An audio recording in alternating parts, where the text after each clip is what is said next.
Selamat sore semuanya. Kita ngobrol seru sore-sore deh di Palmerah yuk. Di sini ada Kang Maman sebagai host andalan kita bersama. Saya cuma nemenin aja Kang Maman sebenarnya. Sebelah saya ada Mbak Inaya yang terkenal tadi udah disebut dengan rambut pinknya. Ada Mas Prananda juga di sini akan ngobrol dengan kita semua terkait dengan ya desain dan sebagainya. Lalu ada Mbak Butet Manurung yang kita kenal sebagai pejuang literasi ya, dan kita kenal pertama sebagai orang yang masuk ke Rimba ya, sekolah Rimba itu sampai sekarang. Terus ada Mas Juli yang menggeluti pertanian dan kita di posisi kiri nih, kiri banget nih kita kayaknya. Nah sore-sore ini kita mau ngobrolin apa? Banyak hal sebenarnya. Palmerah Yuk itu sudah menghadirkan beberapa teman ngobrol, upaya-upaya yang dilakukan sejumlah komunitas terkait dengan literasi, terkait dengan apa yang mereka mau kembangkan di komunitas kecil mereka dan kemudian berdampak luas. Ini Kang Maman ini host cabutan ya mas saya juga berdua. Nah kita sebenarnya intinya adalah ngobrol aja sebenarnya aktivitas yang dilakukan sekarang terkait dengan bidang masing-masing dan gimana sih bisa bertekun di situ sampai sekarang padahal hasilnya kadang-kadang nggak selalu menggembirakan tuh. Nah ini kita pengen dapat insight-nya supaya juga menjadi bagian dari kekuatan yang bisa dipegang oleh teman-teman yang sama-sama berjuang juga untuk hal-hal yang mereka prihatinkan. Bukan begitu Kang Maman? Ini menarik. Butet baru pulang dari Kamerun. Betul. Dapat penghargaan di bidang literasi. Berarti kita diakui oleh UNESCO gitu kan ya. Persis. Sebuah kebanggaan gitu kan.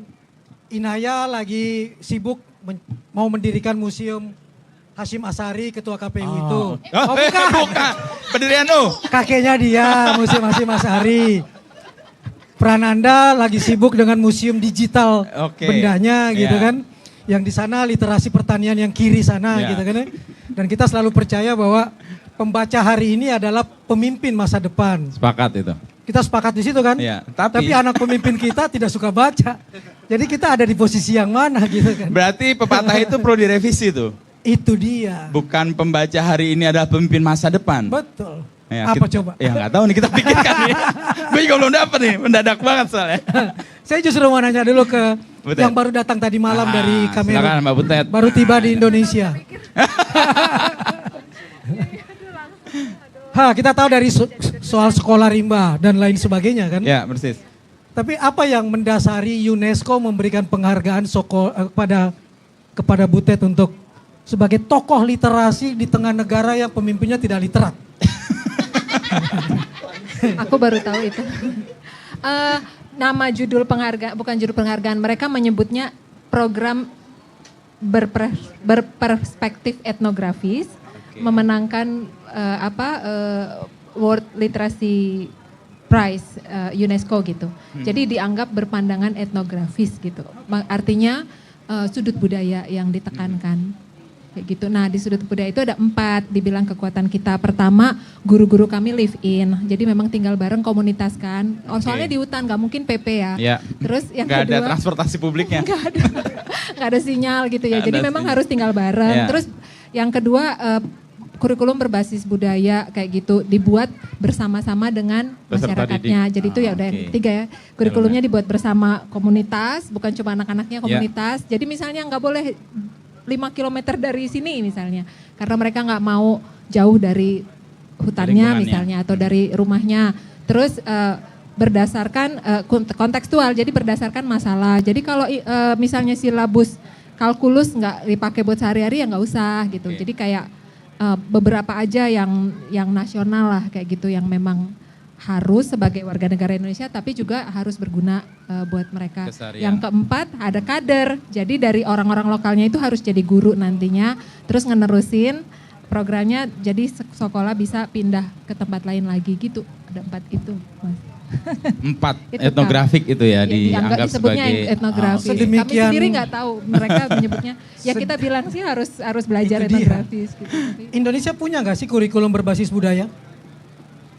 Indonesia nggak tahu ya, tapi kalau komunitas-komunitas sih sering ya. Itu dia, komunitas punya kurikulum berbasis budaya, negara sendiri. Iya, kayaknya setahu aku belum sih. Itu yang lagi di nggak tahu menarik atau mengkhawatirkan. Komunitas punya kepedulian terhadap hal-hal yang bersifat etnografi, tapi negara sendiri tidak menjaga itu soal lokalitas kan. Iya. Baru dimulai digodok kayaknya Kang di Kementerian Kementerian. Mudah-mudahan lahir Kementerian Kebudayaan dan peduli dengan itu gitu kan. Iya. Dan kenapa orang selalu mengatakan begini, kita harus tetap menjaga lokalitas itu kan. Jadi biarkan saja orang-orang Kubu itu seperti apa adanya, nggak usah pinter. Tapi karena lokal. Nah Butet masuk. Menyuruh mereka pinter, berarti selama ini mereka gampang dibodohin ya? Mereka gampang dibodohin karena nggak bisa baca tulis ya. Sama nggak tahu hukum ya, nggak tahu hak. Itu iya, jadi bukan soal bodoh pinter sih. Tapi dibodohi kan.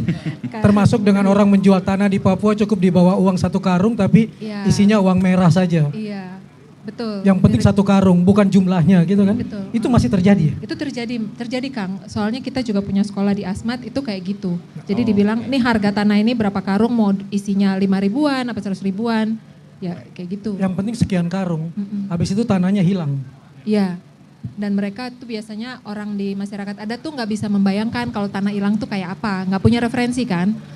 Maksudnya kalau kita kan baca ya di National Geography, oh di Afrika kalau hancur hutannya nggak bisa balik lagi gitu.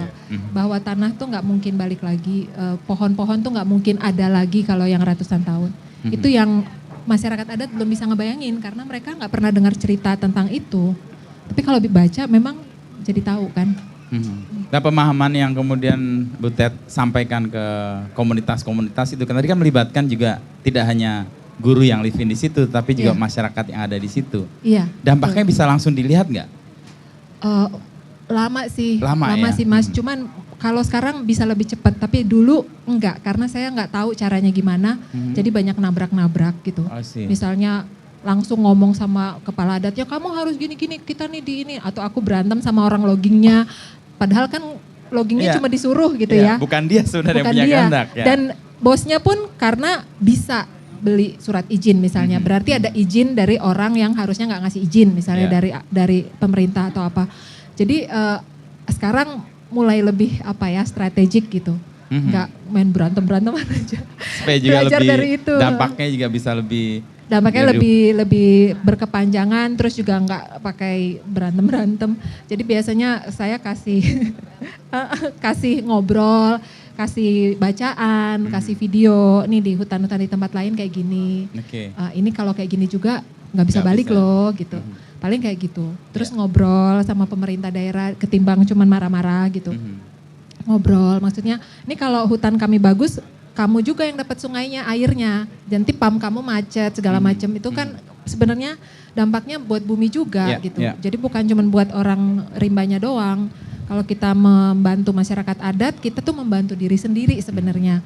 Itu yang coba disampaikan sih. Akhirnya cara menjadi penting ya. Iya, meskipun prinsipnya sama gitu, sama-sama tetap gitu, tapi cara yang dipilih itu menjadi lebih strategis ya. Misalnya tadi bisa ngobrol dengan pemerintah, tadi kan cuma marah-marah dong gitu. Nggak dapat hasil apa-apa juga hasilnya akhirnya. Malah dianggap pemberontak, nggak begajulan atau preman gitu kayak kesannya. Sama nggak kata begajulan ya? Iya begajulan. Tapi butuh energi panjang karena untuk membuat suku Kubu itu memahami bahwa pensil yang tajam itu bukan setan yang tajam, itu berapa tahun?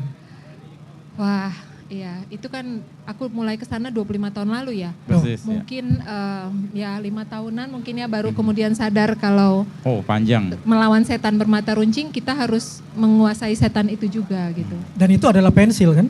Pensil adalah setan bermata runcing itu menurut Untuk mereka. menyadarkan tentang setan itu aja 5 tahun. Gitu. Butuh energi yang panjang. Ya. Aku loncat ke Mas Prananda nih. Ya, silakan. Tadi kita nyentuh sedikit tentang kebudayaan kurikulum berbasis budaya. Tiba-tiba Mas Prananda punya terobosan untuk mata kuliah tersendiri atau saya nggak tahu mata kuliah tersendiri, program studi tersendiri yang ternyata diterima juga tuh oleh ITB dari yang sebelumnya tidak ada. Ini bawaan waktu sekolah ke luar negeri atau melihat apa yang terjadi di negeri ini? Ya, ya sebenarnya saya mungkin background saya itu sebenarnya S1 memang di desain ya, di desain produk. Desain produk? Ya, desain produk di bawah FSRD, lalu saya lanjut S2 di tempat yang sama, namun memang berubah di S2, S3 saya tuh di Jepang ngambil di studi Cultural Resource Management, jadi manajemen sumber daya budaya. Saya belajar lintas disiplin, belajar eksavasi sebagai arkeologi di Hanoi sana, saya belajar pertama kali etnografi di Chiang Mai, gitu macam-macam, sampai akhirnya saya memilih untuk konsentrasi saya ke antropologi. Betul, jadi sebenarnya tadi nyambung banget dengan Mbak Butet. Yang 4 langkah tadi ya itu untuk karena etnografi akhirnya approach. Saya pulang selesai, saya dirikan namanya Design Ethnography Lab di ITB, dan itu cukup dibilang kontroversial bisa gitu, karena bayangin ITB kan sangat didominasi oleh science dan engineering begitu ya, dan nggak ada humanities sebetulnya di sana, nggak ada fakultas atau humanities atau social science.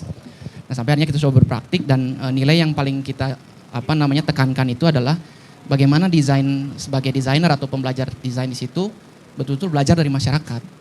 Kita buka kelas namanya desain antropologi, sosiologi desain macam-macam, tapi intinya sebenarnya bawa anak-anak ini ke lapangan begitu. Live in gitu ya. Waktu itu sebelum Covid, inget banget 2020 ya, Maret. Itu seminggu sebelum Covid itu saya nyebar mahasiswa itu ke beberapa desa di Jawa Barat. Suruh tinggal di sana begitu ya. Sampainya Covid, beberapa rekan-rekan mahasiswa balik. Kenapa ini pas balik ke Bandung tiba-tiba semua orang pakai masker begitu ya? Karena memang benar nggak dapat informasi. Nggak ada informasi sama sekali. Okay. Tapi secara konsisten kita lakukan dan akhirnya memang akhirnya ada kesadaran bahwa ternyata teknologi itu nggak lepas dari konteks masyarakat. Budaya. Masyarakat membentuk teknologi dan sebaliknya teknologi membentuk juga masyarakat. Nah ini keterlibatan ini yang jarang sekali disadarkan sebenarnya di institut kami gitu ya. Sampai akhirnya perjalanan berlangsung tahun lalu kita bekerjasama dengan akhirnya SAPPK itu Public Policy dan Arsitektur, kita coba bikin nama programnya itu Design Leadership. Tapi sebetulnya penekanannya adalah pembelajaran desain untuk inovasi-inovasi sosial begitu ya. Nah jadi tadi misalkan ngomongin kurikulum apakah berbasis budaya, ini yang kita coba exercise di sini begitu. Jadi bagaimana teman-teman mahasiswa yang belajar di sini itu terjun ke lapangan, membawa perubahan bersama-sama dengan masyarakat. Dia datang ke masyarakat itu bukan sebagai orang yang expert tapi sebagai non-expert.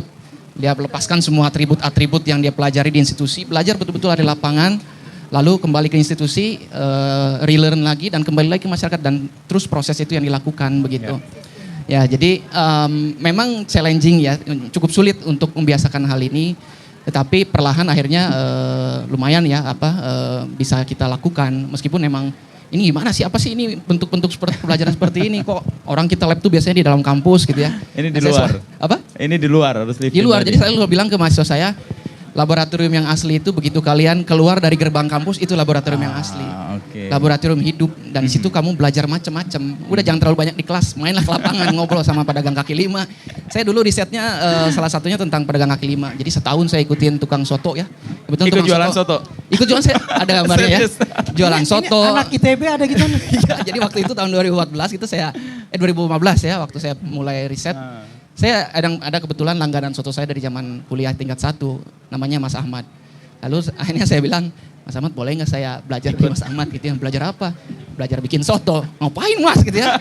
Pokoknya belajar, saya tiap hari ikutin dia. Dia ke pasar Ciroyom, pasar Caringin ikut. Sampai akhirnya saya pernah nyobain jualan soto. Yang beli kan teman-teman di kampus juga, ngapain di sini katanya. Jualan gitu ya. Nah di situ sampai akhirnya belajar banyak begitu ya. Cara proses pembuatan soto, bagaimana akhirnya dia berkenalan satu sama lain, menjaga sosial infrastrukturnya, infrastruktur sosial ya, untuk menjalankan hidupnya yang selama ini ternyata parameter informal ekonomi dan formal ekonomi itu kan selalu dilihat dari ekonomi kan.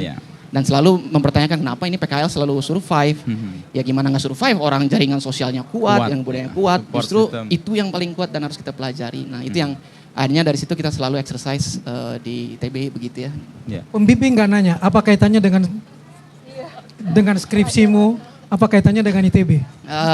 Nah di situ sebenarnya saya belajar tentang proses making. Proses making. Proses kreativitas dalam membuat itu yang selama ini biasanya kan kalau di dunia art and design, kreativitas itu seolah-olah individu tiba-tiba celing dari atas padahal gitu, enggak. bikin. Padahal enggak gitu ya. Dan proses pembuatan soto itu saya pernah jembrengin gitu ya, dari yang masih mentah sampai jadi saya bikin pamerannya. Dan ternyata itu ada 70 aktor yang terlibat setiap harinya begitu ya, mulai dari di pasar Caringin dia ketemu yang nyuplai jinten gitu ya. Yang dia omongin bukan harga jinten ya, tapi dia omongin kumaha anak gimana? Gimana anak gimana gitu ya. Persis itu. Terus ketemu tukang ayam, jadi nggak kita touring Pangandaran gitu kan. Terus dan obrolan bukan obrolan tentang materialnya tapi justru obrolan-obrolan ini yang akhirnya make sure system ya. Betul sistem itu. Dan yang menarik adalah si Kang Ahmad ini selalu mendapatkan the best ingredients gitu ya. Karena udah pasti tahu gitu. Dari karena mereka ya, turun-temurun juga kan. Jadi waktu itu pernah tahun 2017 ada demo satu kota supplier ayam. Karena harga ayam naik tiba-tiba demo, itu tutup semua tukang ayam. Saya ikutin, Mas Ahmad gimana kan tutup tukang ayam, udah ikut aja gitu. Ada dapat. Lewat jalur belakang tiba-tiba udah dalam kantong plastik Ahmad, udah ada gitu. Wah hebat gitu ya. Keren gitu.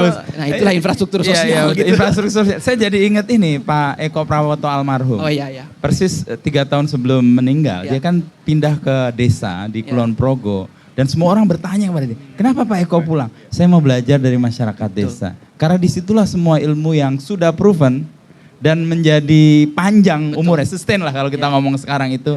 Dan kita sering lupa orang-orang kampus untuk belajar dari situ. Saya ingat kembali soal etnografi itu begitu. Iya. Menarik kan, akhirnya bisa kok kita bikin terobosan untuk kurikulum berbasis budaya, kearifan budaya kita dan lain sebagainya, asal ada keterbukaan gitu kan. Betul. Dan diterima oleh di ITB. Ya, sampai sekarang jadi kurikulum, jadi bidang kita, studi. Program studi Magister Design Leadership. Memang intinya sebenarnya kita ingin menghasilkan agent of change ya sebetulnya. Karena selama ini kan desain tuh kalau nggak dianggap sebagai tukang pembercantik barang begitu ya. Tapi di sisi lain juga ada prinsip problem solving, apa masalahnya dan solusinya apa. Cuma kita juga selalu mempertanyakan apakah betul desain itu adalah satu-satunya cara untuk menyelesaikan masalah semua.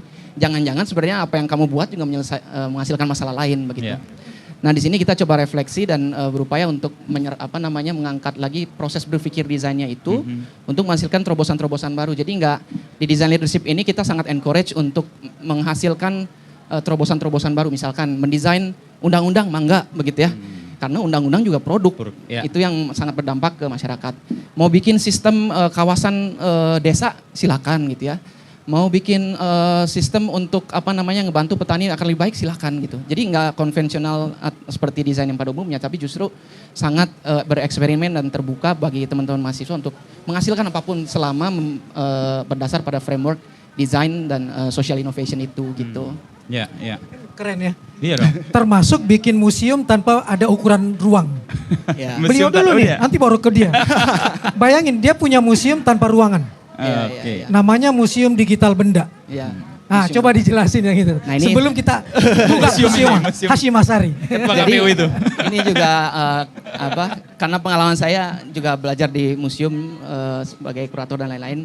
Jadi kita waktu itu kita mencoba ingin mengarsipkan benda-benda keseharian, everyday object. Oh itu kayak Pak Eko juga. Sebenarnya dari Pak Eko Prawoto juga kita banyak waktu itu. Dan karena keresahan kami di dunia desain itu adalah selalu kita bingung desain Indonesia itu apa sih gitu. Kita tuh nggak pernah fix dan menemukan apa sih bentuknya. Sampai akhirnya kalau kita selalu mengacu kepada prinsip desain barat, desainnya Jepang, desain Amerika, itu nggak akan pernah kita temu desain Indonesia itu apa. Sampai akhirnya kita berangkat, ya sudah kita harus coba arsipkan benda-benda keseharian. Seperti apa, botol kecap, perangkap tikus, boboko, kipas angin itu kita arsipkan akhirnya. Tapi yang di sini perbedaannya dengan museum yang institusi, kita nggak mau mengambil artefak itu dari komunitas aslinya. Jadi yang ada adalah kita ngedesain mobile studio gitu ya, kita datang ke berbagai desa di seluruh Indonesia dan mengarsipkan secara digital. Nah, yang kita inginkan adalah komunitas pun atau masyarakat yang punya artefak itu juga sadar akhirnya artefak itu adalah sumber pengetahuan begitu. Jadi ada cerita saya ke pengrajin Cianjur gitu ya, dia udah generasi ketiga perajin. Di situ saya ngobrol-ngobrol, ada nggak artefak pertama kali dibikin oleh kakekmu begitu ya? Waduh di mana ya Kang gitu ya? Akhirnya ke gudang ngebongkar-bongkar bareng. Tuh ada, oh ini Kang cenah aya. Oh selama ini di mana di sini? Ngajugruk gitu ya, cemanya di situ begitu. Oke ya udah kita fotoin, kita ngobrol sampai akhirnya kita interview nih. Kira-kira apa sih cerita di balik objek itu? Nah, akhirnya kita arsipkan dan seterusnya. Nah, berapa bulan kemudian Tenuni ya nge-WA saya, Kang ini saya akhirnya bikin balai gitu ya untuk nyimpen artefak-artefak kakek saya gitu. Nah itu yang sebenarnya kita inginkan bahwa produksi pengetahuan itu nggak harus melulu di institusi resmi seperti ITB atau institusi riset lainnya, tapi justru proses pengetahuan itu harusnya ada di mana-mana ya. Proses desentralisasi produksi pengetahuan itu yang harus kita lakukan. Itu kan yang bikin merinding, tepuk tangan dong untuk kita ini. Mantap ini. Keren banget. Bayangkan museum tanpa ruang pun memberi pengaruh yang luar biasa dan ternyata bisa dipakai untuk mengabadikan, melestarikan yang akhirnya terjadi proses perubahan kan. Muncul kesadaran, benda yang ngajogrok di satu tempat dimunculkan di ruang digital ternyata berdampak. Ya. Nah apa kaitannya dengan, saya mau lari ke sini dulu sebelum dirimu pokoknya ujungnya. Penghukuman Mas Juli nih, petani kita. Iya, menjadi petani kota. Petani kota yang bertetangga dengan rumahnya mantan Presiden RI keempat. Gitu kan? Betul. Betul di Jagakarsa. Iya. Silakan Mas. Itu dia masih presiden Ciganjur. Presiden Ciganjur ya? Oke, Presiden Ciganjur. Tetangganya Presiden Ciganjur, silakan. Ya, jadi kalau apa yang kita lakukan di Jagakarsa nih, kita tuh setiap bulan tuh punya agenda nongkrong rutin. Nongkrong rutin. Jadi namanya Majelis Sayur Jagakarsa. Jadi tempat nongkrongnya kelompok petani yang ada di Kecamatan Jagakarsa yang berasal dari 6 kelurahan kan yang ada di Jagakarsa itu. Jadi kita selalu nongkrong tiap bulan untuk bercerita tentang lagi ada aktivasi apa nih di setiap kebun yang ada di Jagakarsa. Nah terus di satu diskusi itu bicara tentang pengarsipan tadi. Jadi kebanyakan kelompok tani di Jagakarsa itu tuh dia tuh regenerasi gitu. Dia bukan dibentuk dengan sengaja. Jadi kayak melanjutkan yang engkong-engkongnya kemarin lakukan gitu. Alamiah gitu. Betul, jadi turun aja tuh sampai sekarang. Nah, ada sebuah cerita bahwa di masa lalu engkong-engkong itu juga punya ketersulitan terhadap membaca dan berhitung gitu. Jadi menandakan umur anak itu berdasarkan pohon. Oh, oke. Jadi berdasarkan betul, pohon yang ditanam. Paham banget pohon Itu di berarti. kampungnya keluarga Abdurrahman Wahid. Iya, jadi setiap ada anak yang lahir itu si orang tua akan menanam pohon. Jadi ketika dia tumbuh besar, dia akan katakan kepada anaknya, umur kamu tuh sama umur alpukat ini. Begitu. Bahkan nanti ketika tumbuh besar, hasil panen dari pohon itu menghidupi pendidikan anaknya. Begitu. Bahkan nanti ketika dia misalnya perempuan, dia menikah, batang pohon itu harus menjadi fondasi rumahnya. Begitu. Jadi itu sangat menarik banget ya, Itu karena budaya Betawi atau budaya khusus Ciganjur? di Jagakarsa. Di Jagakarsa, iya, spesifik betul. Jagakarsa. Spesifik Jagakarsa seperti itu. Dan yang seru juga adalah cerita dari engkong-engkong itu bahwa marking atau lokasi di Jagakarsa itu berdasarkan jumlah pohonnya. Jadi sampai sekarang kan semua nama jalan di Jagakarsa kebanyakan nama-nama pohon. Gangnya sama pohon. Ada kebun, ada jalan pepaya, jalan durian, jalan belimbing, jalan sagu, jalan matoa, segala macam. Jadi penandaan lokasi dari dulu pun di Jagakarsa itu udah terjadi gitu, berdasarkan tumbuhan tadi. Jadi kalau gue pribadi melihatnya, sebetulnya dari tumbuhan itu kita juga melakukan pengarsipan kan. Jadi mulai dari akar sampai bunganya itu kan terdapat lapisan-lapisan yang berisi pengetahuan ya.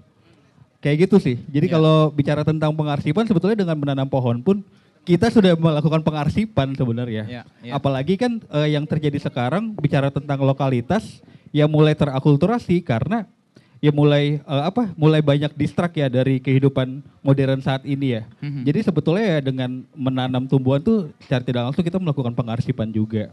Dari isu besar tentang mulainya langka tumbuhan-tumbuhan asli yang ada di Jagakarsa terutama, seperti itu sih.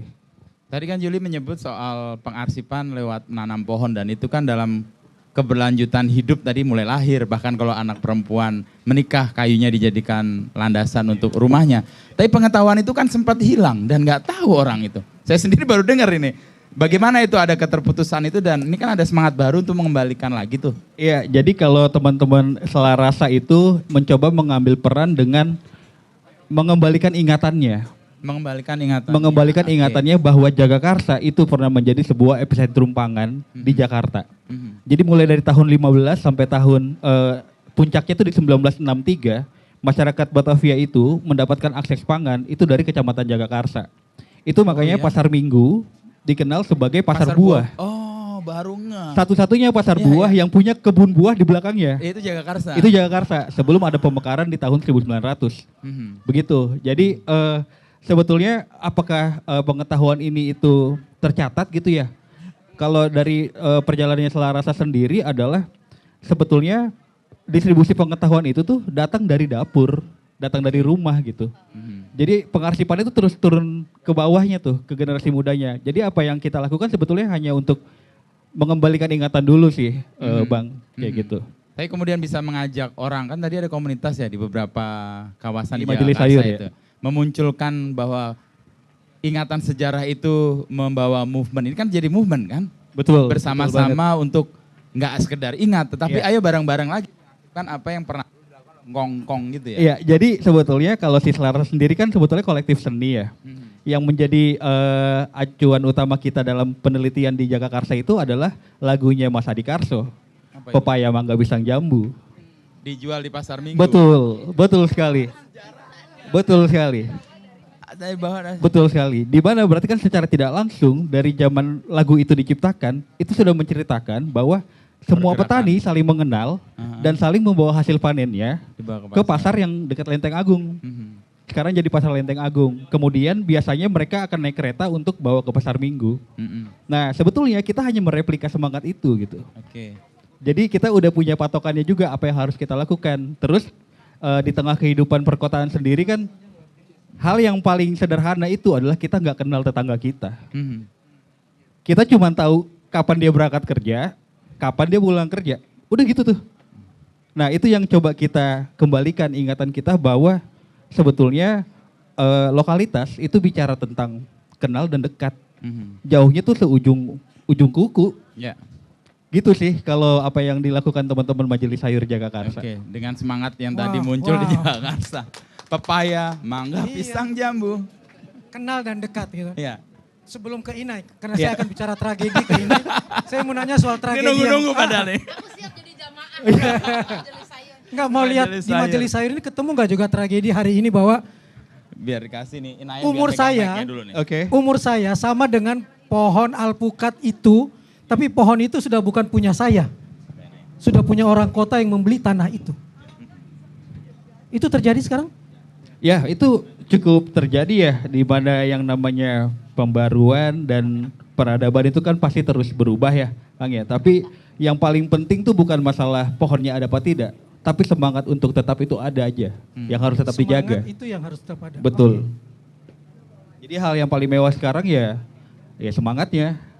Karena di tengah teknologi digital sekarang kan kita tuh bertebaran ide ya tentang usaha-usaha yang bisa kita lakukan. Nah kalau gue pribadi ngelihat ya ide tuh menjadi hal yang murah sekarang. Karena banyak banget. Karena yang mahal eksekusinya sebenarnya. Yang mahal eksekusinya. Betul, kalau menurut gue seperti itu, Bang. Semahal itu kan mengeksekusi Museum Hashim Asyari. Karena saya tertarik dengan museum itu. Karena di Indonesia budaya glam itu galeri, library, archive dan museum itu belum tumbuh dengan bagus. Dan Inai mau pulang kampung untuk mengurus persiapan Museum Hashim Asyari itu dengan rambut yang tetap seperti ini gitu loh. Balik ke Jombang gitu kan. Iya, sebelum aku ngomongin museum, aku mau merespon pernyataannya Kang Maman di awal ya, pernyataan pembuka tuh. Tadi ya. Tentang soal jadi sekarang udah ganti ya, bukan leader is a reader ya. Reader. Bahwa seorang leader itu adalah seorang pembaca gitu. Ini gara-gara Kang Maman tadi habis lihat video leadernya Indonesia, leadernya kalian tuh, leadernya 58%, itu lagi di dalam video itu mengakui bahwa dia nggak pernah baca gitu ya. Ketika diwawancara Najwa Shihab gitu kan. Ya nggak punya budaya baca dan nggak suka baca gitu. Nah itu saya termasuk orang yang kalau bahasa kasihnya ayah saya itu adalah buku Kang Maman, gitu ya, literasi. Jadi quality time kami itu dengan bapak itu yang jarang ketemu gitu ya, yang ketemunya kalau cuman Bang Toyib aja 3 tahun sekali gitu kan ya, ini lebih gitu. Nah terus jadi ketemunya itu kalau lagi beli buku gitu. Jadi bapak itu bahasa kasihnya adalah kalau anaknya ulang tahun, maka anak-anaknya akan dibelikan buku kadonya. Nah, yang ulang tahun dapat 2 gitu. Nah, jadi quality time itu kalau lagi book fair, misalnya lagi liburan gitu ya, itu jadi quality time. Tapi itu membuat saya hari ini jadi menyesal. Karena dan saya juga menyesal karena dulu waktu kuliah saya berusaha untuk punya IPK tinggi. Termasuk itu. Meskipun gagal ya, tapi saya berusaha untuk punya IPK tinggi. Karena ternyata itu menjadikan saya akhirnya hari ini cuman ngapain? Bikin museum, ngurusin museum doang. Andai kata saya nggak baca dan nggak IPK tinggi, dan saya begajulan aja, jadi IPK saya nggak tinggi, saya mungkin udah jadi wapres. Ini respon pertama yang provokatif juga nih. Tanggung jawab Kang Maman untuk melanjutkan. Enggak. Tapi saya jadi kemarin diminta untuk membangun narasi. Jadi ini berhubungan dengan literasi, membangun narasi untuk Museum Islam Indonesia Hasyim Asy'ari. Adanya di Jombang. Monggo kalau mau main-main ke Jombang silakan gitu. Jadi apa yang kami tuliskan, kami masukkan di sana sebagai narasi itu begini. Itu membicarakan soal Islam Indonesia, Islam yang ada di Indonesia, yang ternyata sebenarnya memang bentuknya sangat berbeda. Dulu Gus Dur sering ngomong, andai kata relationship antara Islam dan Barat itu fokusnya bukan di Timur Tengah, tapi di Asia Tenggara, mungkin kondisi dunia hari ini akan sangat berbeda. Kenapa? Karena kondisi Islam di Asia Tenggara ramah, terbuka misalnya. Nah itu dengan kultur yang berbeda mungkin akan menghasilkan pola yang berbeda juga gitu. Tapi terlepas dari itu sebenarnya narasi yang ingin kami bawa di dalam museum itu adalah gini Kang Maman. Apa sih jadinya Indonesia hari ini sebagai nation, sebagai sebuah bangsa tanpa adanya Islam Indonesia? Apakah kita memang akan menjadi sebuah bangsa? Apakah kita akan jalan nggak sih nih gitu hari ini? Apakah yang kita sebut dengan demokrasi? Karena kita juga kan penting ya buat kita untuk ingat bahkan para kiai-kiai yang saat itu sebenarnya punya kekuatan, punya bargain besar misalnya gitu, termasuk Kiai Hasyim Asy'ari gitu, misalnya dengan yang bilang follower gue banyak nih gitu, gue mau ini jadi negara Islam aja gitu, tapi kan nggak melakukan itu gitu, instead malah memilih demokrasi gitu. Jadi impact-nya apa gitu. Kenapa bisa sampai situ? Nah itu yang kita harapkan. Jadi hari ini yang kita harapkan itu kalau semua orang yang masuk ke dalam museum itu, keluar itu menyadari kemudian bahwa demokrasi Indonesia hari ini itu dibangun, dipilih, sengaja dibuat. Jadi kalau mereka bisa memilih itu, sebenarnya kita juga penting untuk milih itu. Untuk nerusin yang tadi itu. Kalau ini kan ngomongin yang tadi diomongin Pak Pananda, ini pokoknya semuanya lah. Sebenarnya kan ngomongin soal legacy kan.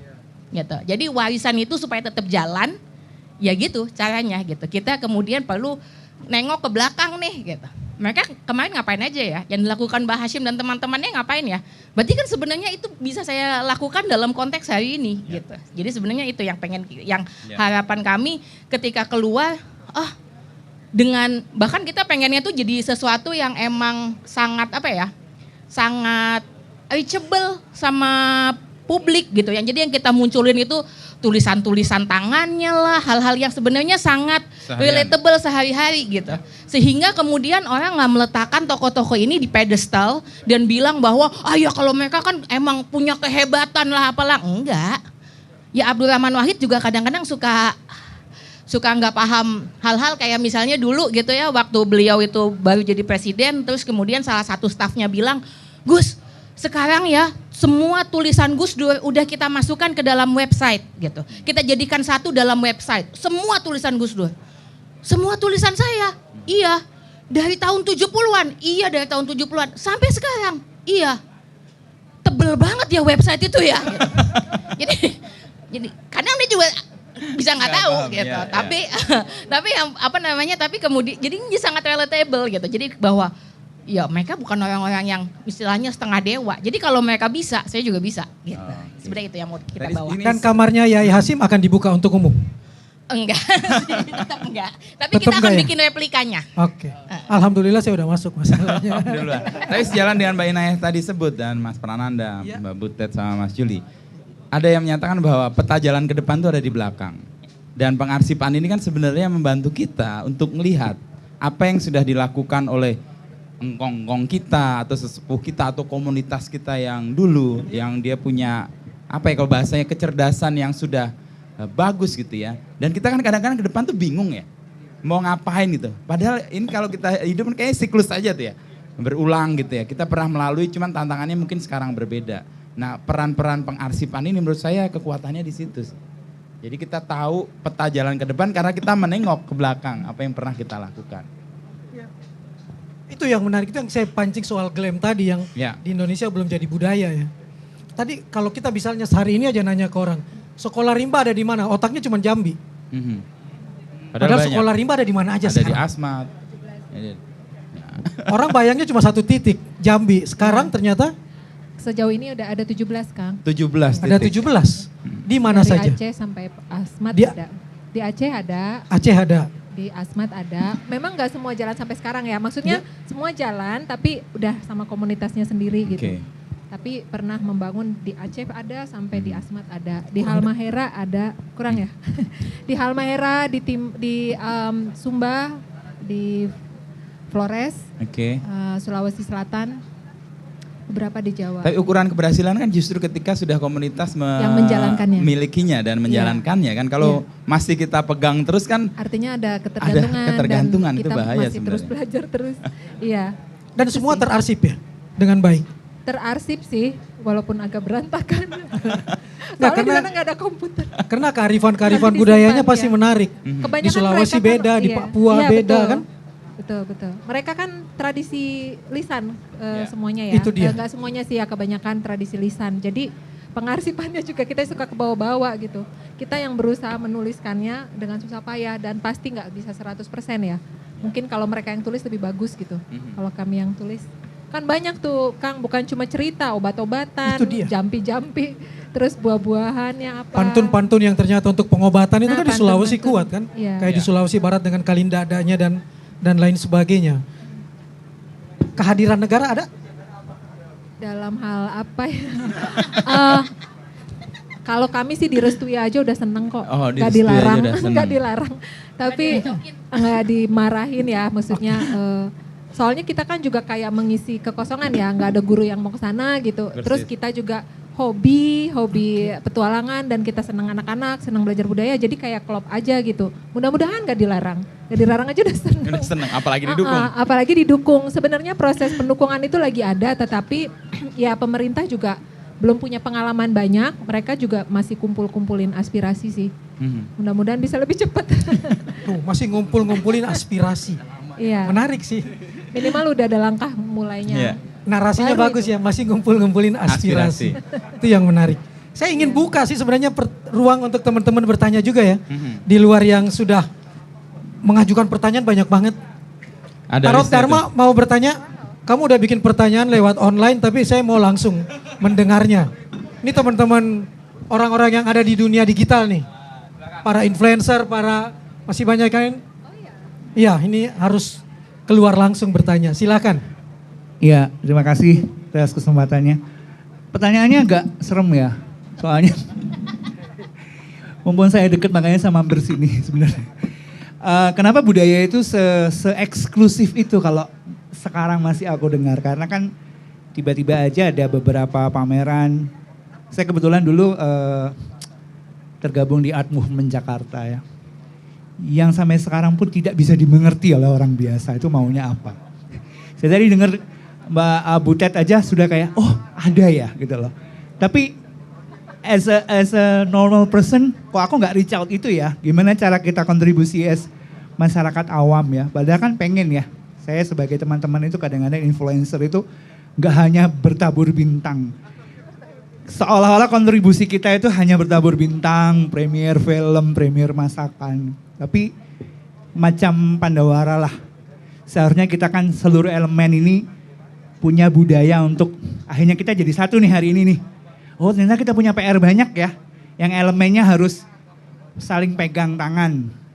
Nah gimana caranya itu kok di bayanganku gimana ya bisa menyentuh Gen Z yang kayaknya masih seneng boba, bingung iPhone 16 yang baru.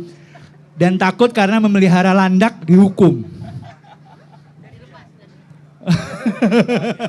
Ini yang menarik.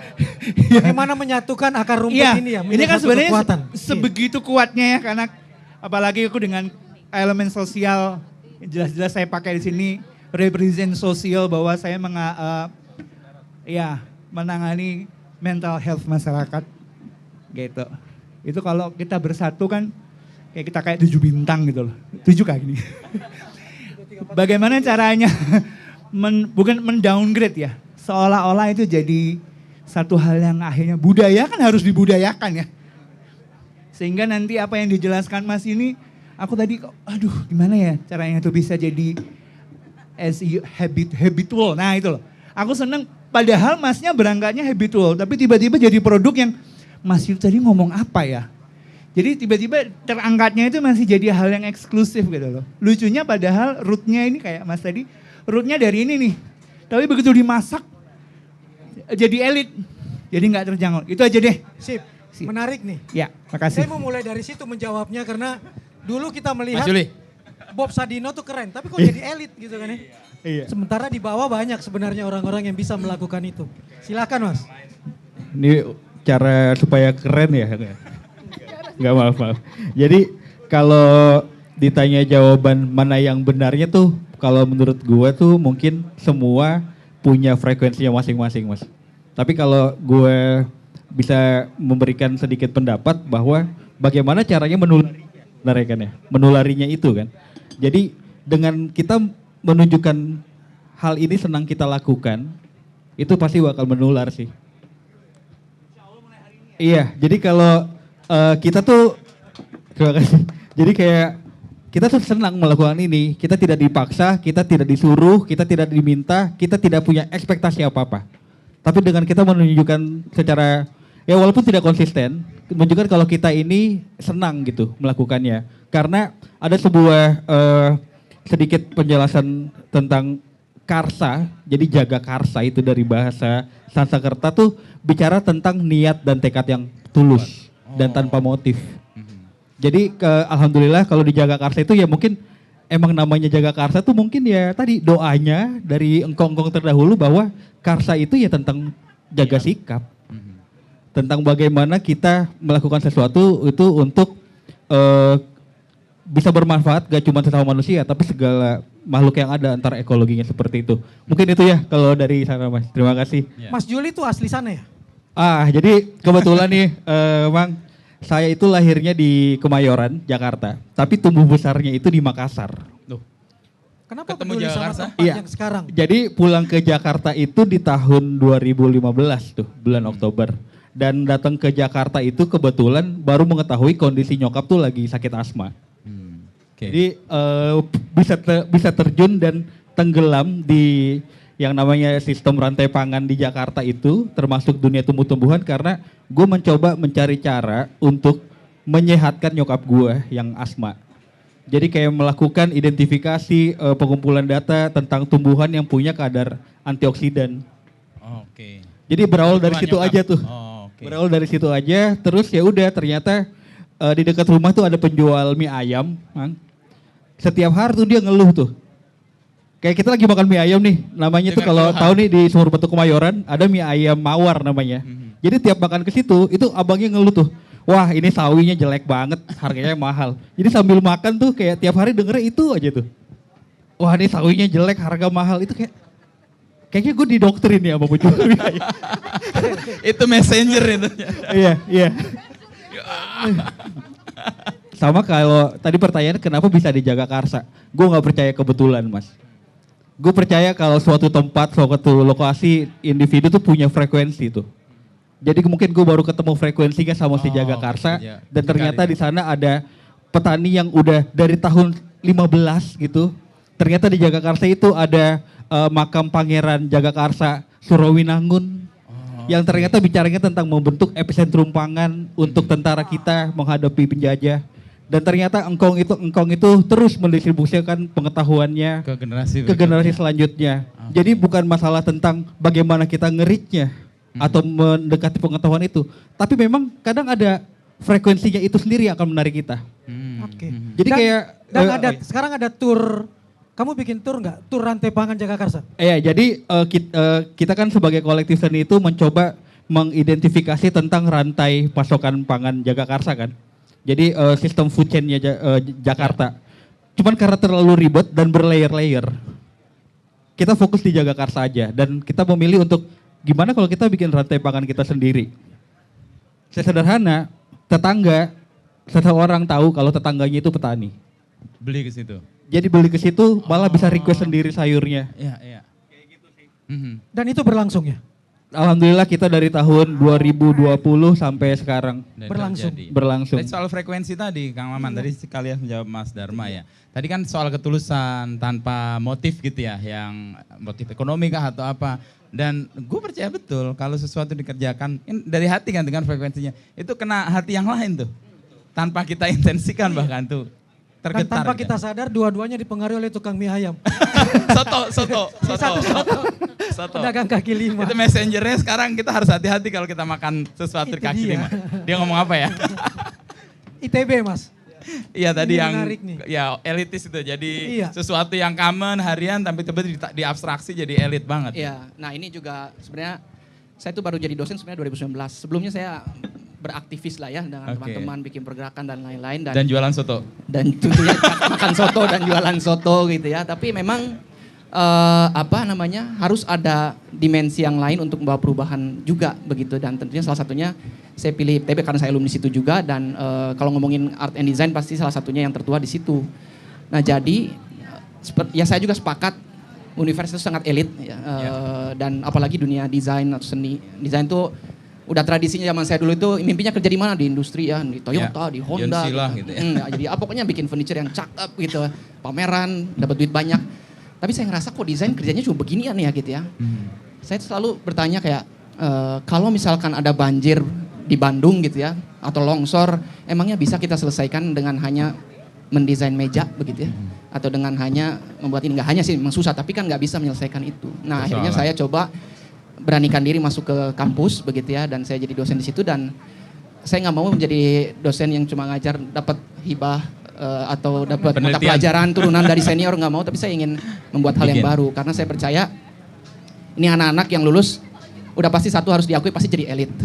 Tapi yang kedua, kalau udah dapat privilege menjadi elit, kamu mau hanya bekerja untuk kapital begitu ya, kapitalis, atau mau bekerja untuk masyarakat begitu. Karena ya apalagi lulusan-lulusan kami banyak kerja di perusahaan dan lain. Akhirnya saya coba untuk membawa itu, untuk memperlihatkan ada dimensi-dimensi lain loh sebagai akademisi, sebagai ilmuwan dan lain-lain. Dan akhirnya yang tahu ya alhamdulillah ini saya lihat dua mantan mahasiswa saya, satu di sana tuh ya ada Hilwa, dia Kahim, terus saya cemplung, dan kemarin baru WA saya juga dan menunjukkan kegelisahannya kok desain itu hanya begini. Dan ya alhamdulillah ini ada sadar. Terus itu ada Fajri juga namanya, dia anak geodesi, saya bawa kemana-mana ya waktu itu, mungkin nanti bisa ceritain belajar teknik ya di sana ya. Geodesi. Tapi saya ajarin ajak untuk etnografi, belusukan ke lapangan dan lain, sampai akhirnya nggak tahu sekarang jadi apa, tapi mungkin bisa diceritain. Nah itu saya ingin bawa setidaknya satu lulusan yang akhirnya bisa paham nilai-nilai ini, itu bisa menularkan lagi ke ke umat-umat lainnya begitu. Yang frekuensinya tadi nyambung tadi ya. Yang frekuensi sama, dan itu sebetulnya adanya di kampus. Dan saya juga sebenarnya nggak sepakat dengan penghitungan bahwa kampus yang berhasil itu adalah kampus yang lulusannya bisa langsung kerja. Itu saya sangat tidak sepakat. Itu menyesatkan juga sih sebenarnya, kayak pabrik aja. Iya jadi pabrik kan ya. Maksudnya padahal universitas atau tempat menimba ilmu itu adalah untuk menghasilkan orang-orang yang akhirnya menjadi sadar begitu. Ya. Sadar akan dia misalnya sebagai manusia, sadar menjadi orang yang bisa bermanfaat bagi masyarakat. Jadi saya sebetulnya paling gak suka ketika ada borang atau apa, lulusan berapa orang yang kerja di ini dan ini. Saya tuh paling benci begitu-begituan ya. Apalagi kalau datanya lulusan ITB yang jadi gubernur gitu ya. Pindah-pindah sini ya. Menteri Pak ya. Enjoy. Masih kalah sama UGM, masih kalah sama UGM. Masih kalah sama UGM. Menarik ya dapatnya. Yeah. Aku ke Inai dulu sebelum ke beliau. Soal museummu dan kemudian kaitan soal itu. Seelit itukah museum kita sih sebenarnya? Enggak. Enggak kan? Enggak, sebenarnya enggak. Tapi gini, saya sangat paham sebenarnya keresahan itu. Karena itu jadi keresahan banyak orang ya, dan keresahan terutama keresahan komunitas-komunitas itu sendiri gitu ya. Pertama saya tadi mau merespon Mas Juli, saya senang banget. Jagakarsa Pride sebagai sesama Jagakarsa. Yeay. Jagakarsa Pride. Dan itu mengingatkan saya sama salah satu dongengan Gus Dur, kenapa mungkin itu jadi jawaban ya kenapa dulu Arya Wiraguna itu, kenapa nama daerah Ragunan itu kan karena Arya Wiraguna itu dulu bawa pasukannya di situ gitu.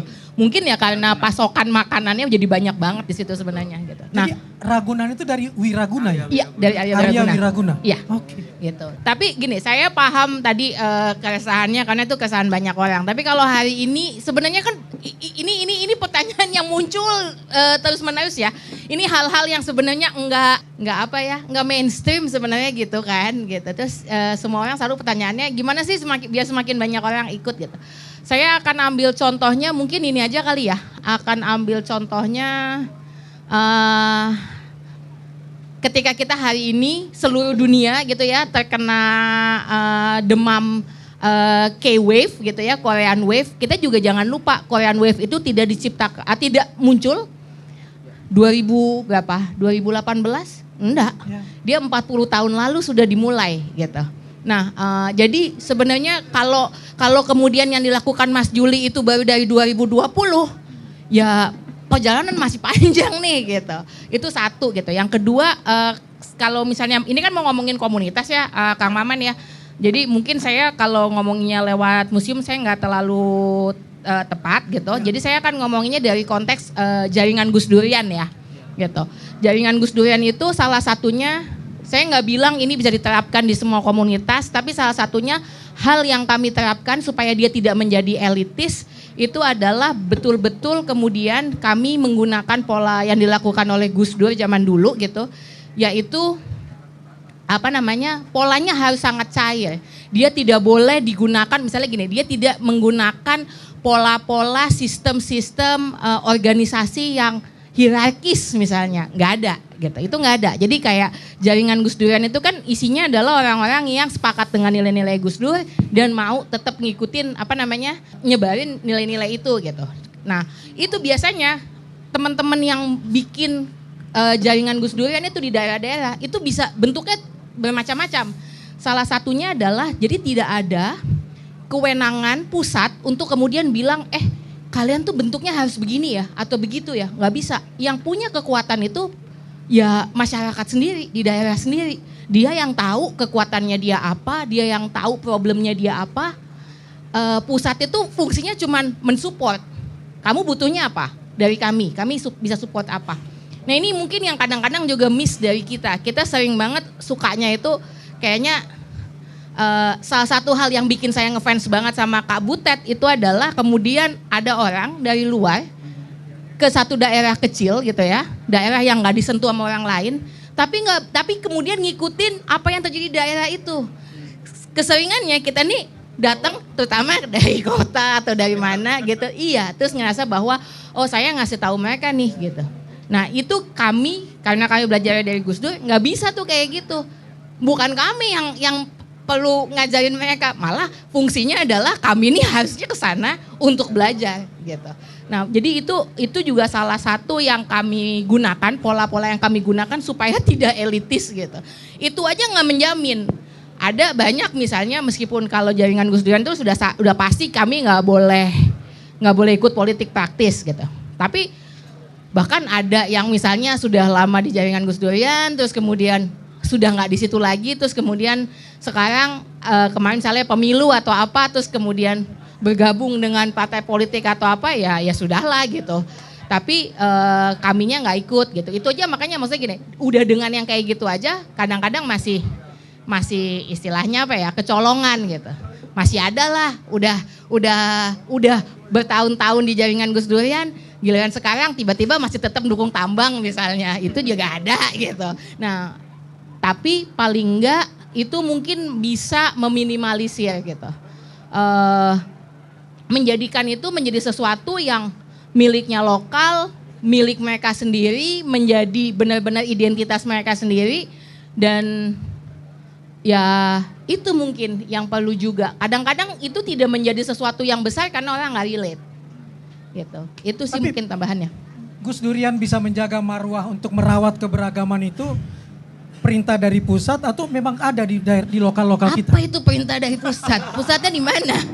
Saya nggak pernah perintah ketemu. Dari Gus Dur, jadi Gus Dur dari alam kubur itu waktu itu ngasih tahu gitu. Saya nggak pernah ketemu Gus Durian yang kemudian mempertanyakan soal itu. Iya. Mempertanyakan soal apa? Tentang harus tetap merawat keberagaman, merawat keberagaman. Padahal tadi dibilang semua dikasih kebebasan. Karena memang nilai keberagaman itu ada di semua wilayahnya di mana ada Gus Durian.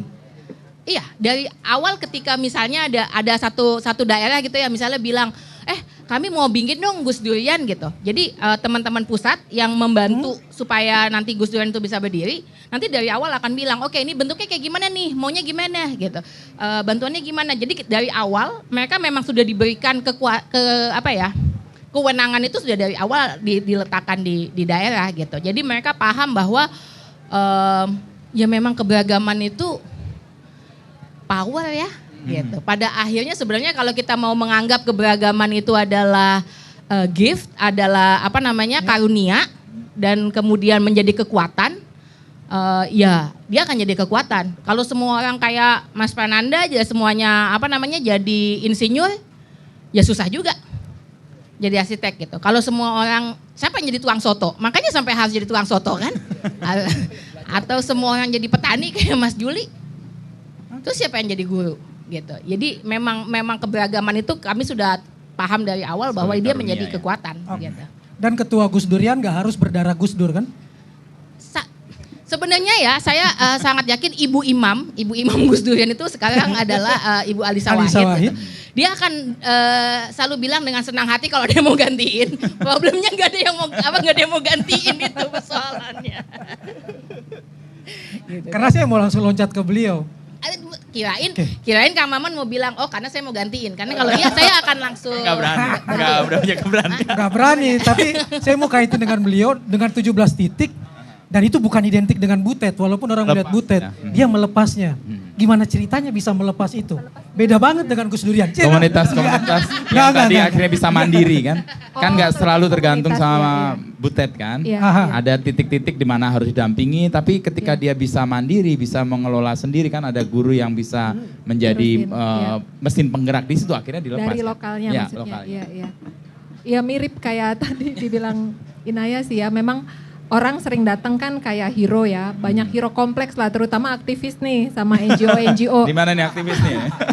Hero kompleks. Pecinta alam juga banyak hero kompleks ya, jadi kalau nggak bikin prestasi nolongin orang kayaknya nggak keren. Padahal menurut dari pengalaman kami nih, aku juga dulu punya hero kompleks soalnya pada awalnya dan nyesel banget gitu. Makanya aku selalu ditolak ya. Waktu pertama ke Rimba tuh kan 7 bulan aku ditolak terus karena gayaku selalu hero kompleks. Kamu tuh nggak bisa baca, kamu buta huruf, kamu bodoh, kamu nggak ngerti apa-apa gitu, kayak gitu ya. Jadi seketika ditolak terus, untungnya ditolak terus sih, sehingga aku terus berpikir memang jangan-jangan aku nih nggak dibutuhin, jangan-jangan aku nih malah bawa masalah baru gitu ya. Kan pendidikan kalau nggak bermanfaat sebenarnya masalah baru aja gitu. Jadi kemudian ketika aku udah hampir-hampir nyerah setelah 7 bulan itu, aku yang belajar jadinya karena pertanyaan-pertanyaan mereka itu ya mempertanyakan ya. Untungnya orang Rimba dan banyak masyarakat adat nggak pernah sekolah formal. Jadi mereka terbiasa untuk mempertanyakan dan masyarakat adat tuh kritis banget.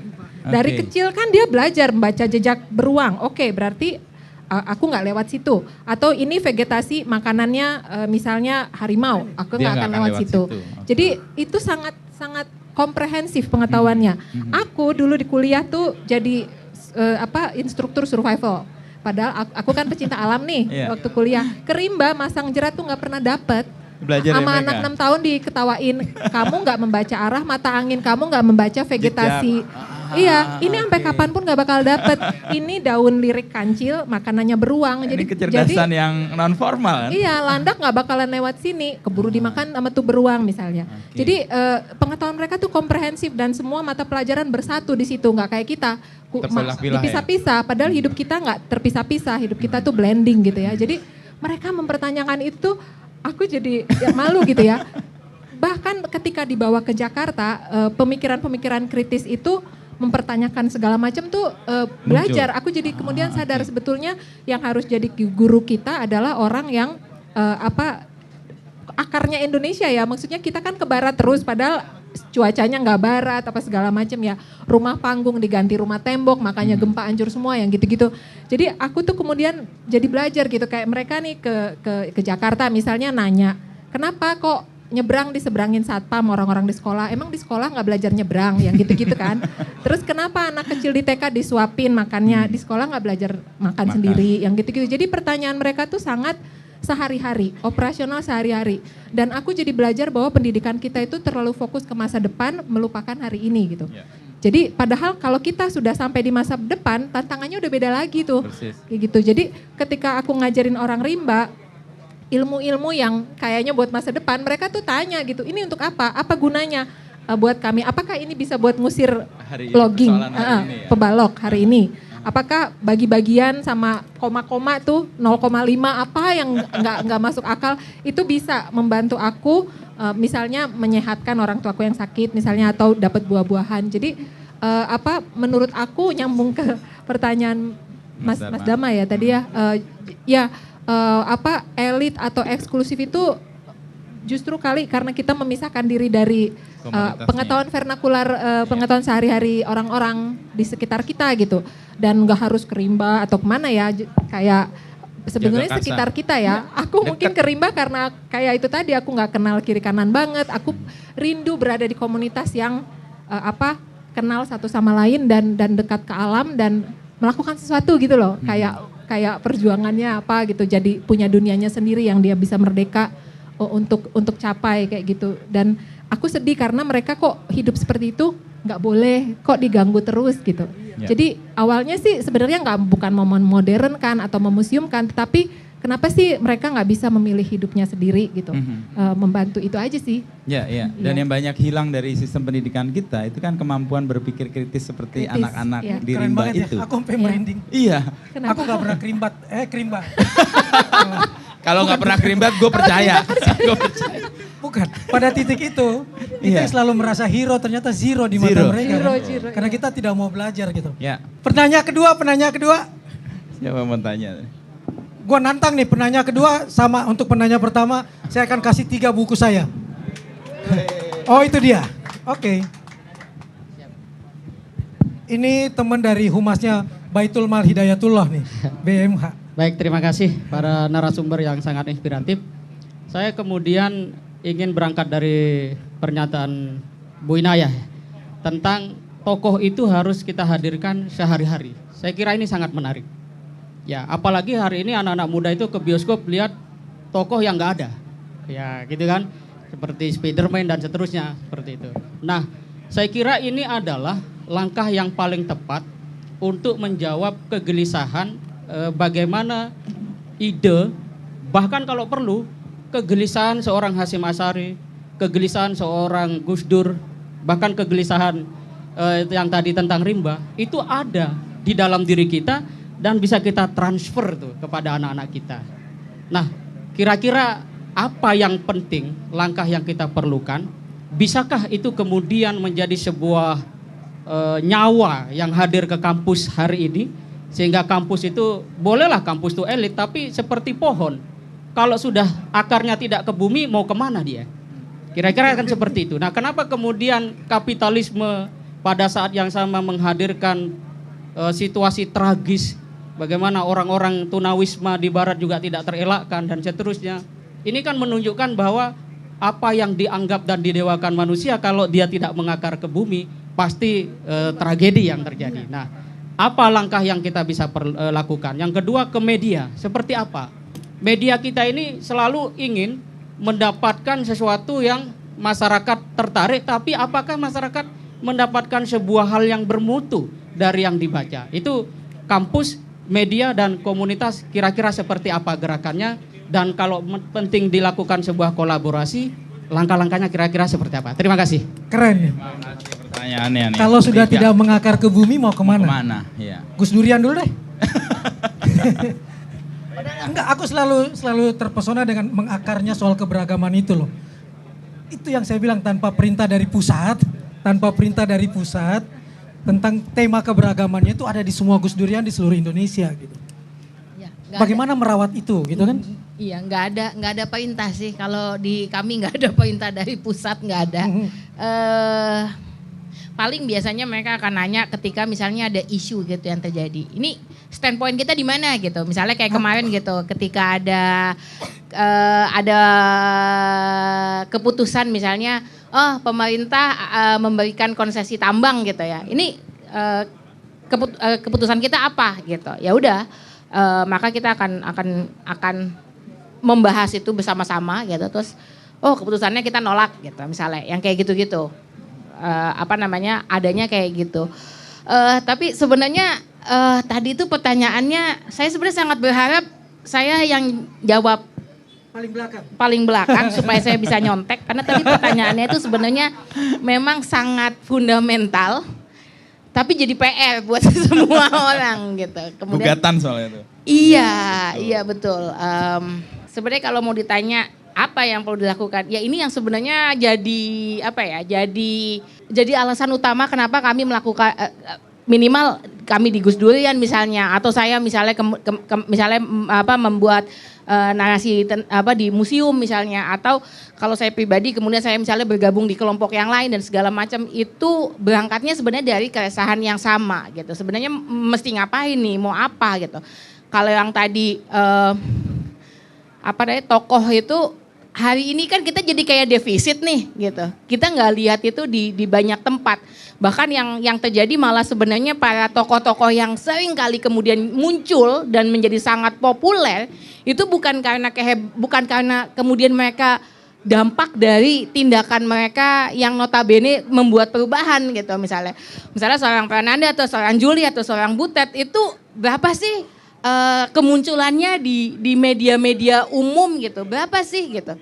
Dibanding misalnya yang kemudian malah sibuk bikin drama atau malah ya membuat dampak buruk gitu ya, atau malah sebenarnya kemudian hanya untuk keuntungan pribadi aja gitu, keuntungan kelompok sendiri.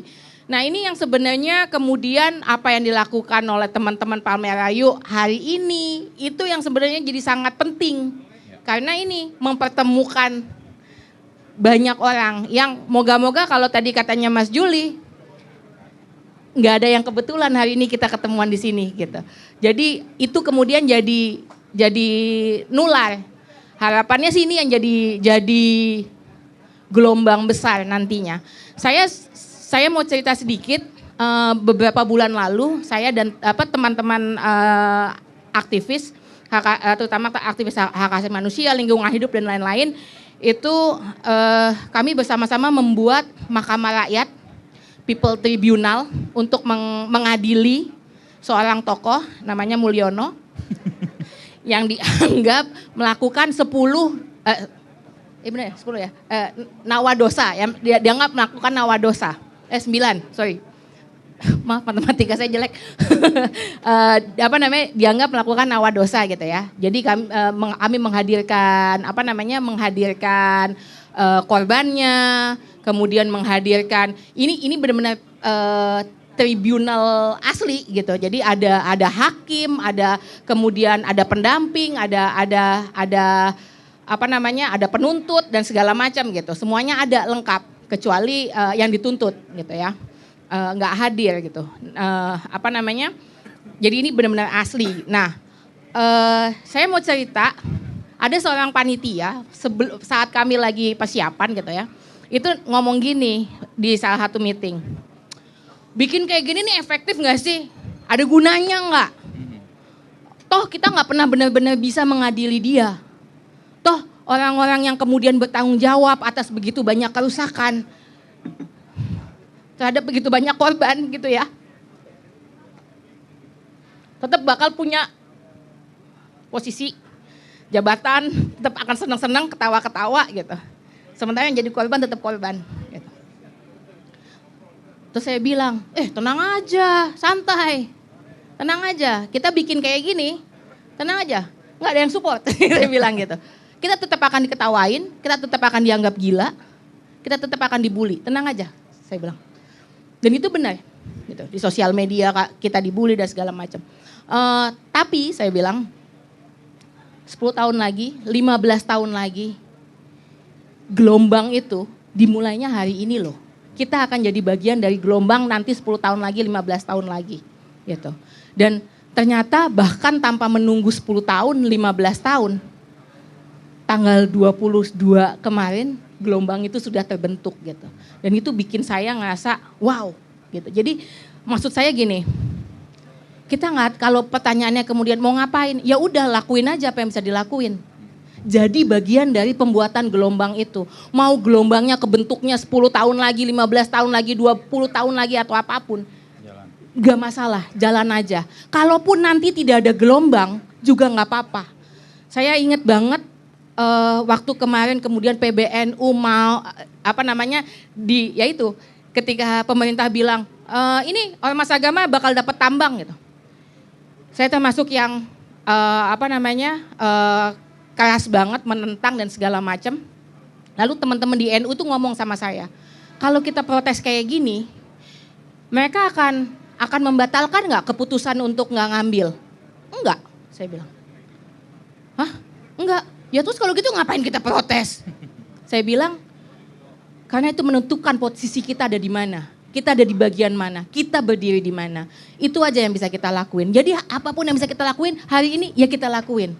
Jadi bagian dari gelombangnya, jadi bagian dari di posisi di mana kita seharusnya berdiri. Itu aja. Moga-moga menjawab. Sepertinya tidak.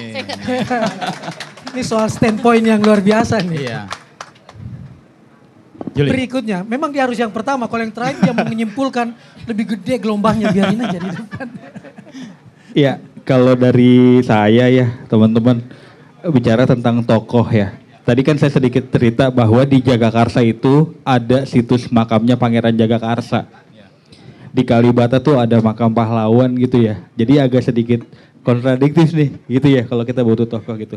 Karena sebetulnya kan bukan tentang siapa ya, tapi apa yang akan bisa kita lakukan dan mengambil peran tadi ya kalau aku dari Mbak Inah ya.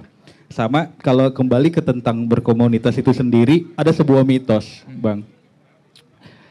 Komunitas itu kan terbentuk karena kesamaan visi, sifatnya gotong royong, dan semuanya satu misi yang pengen dituju sama-sama kan.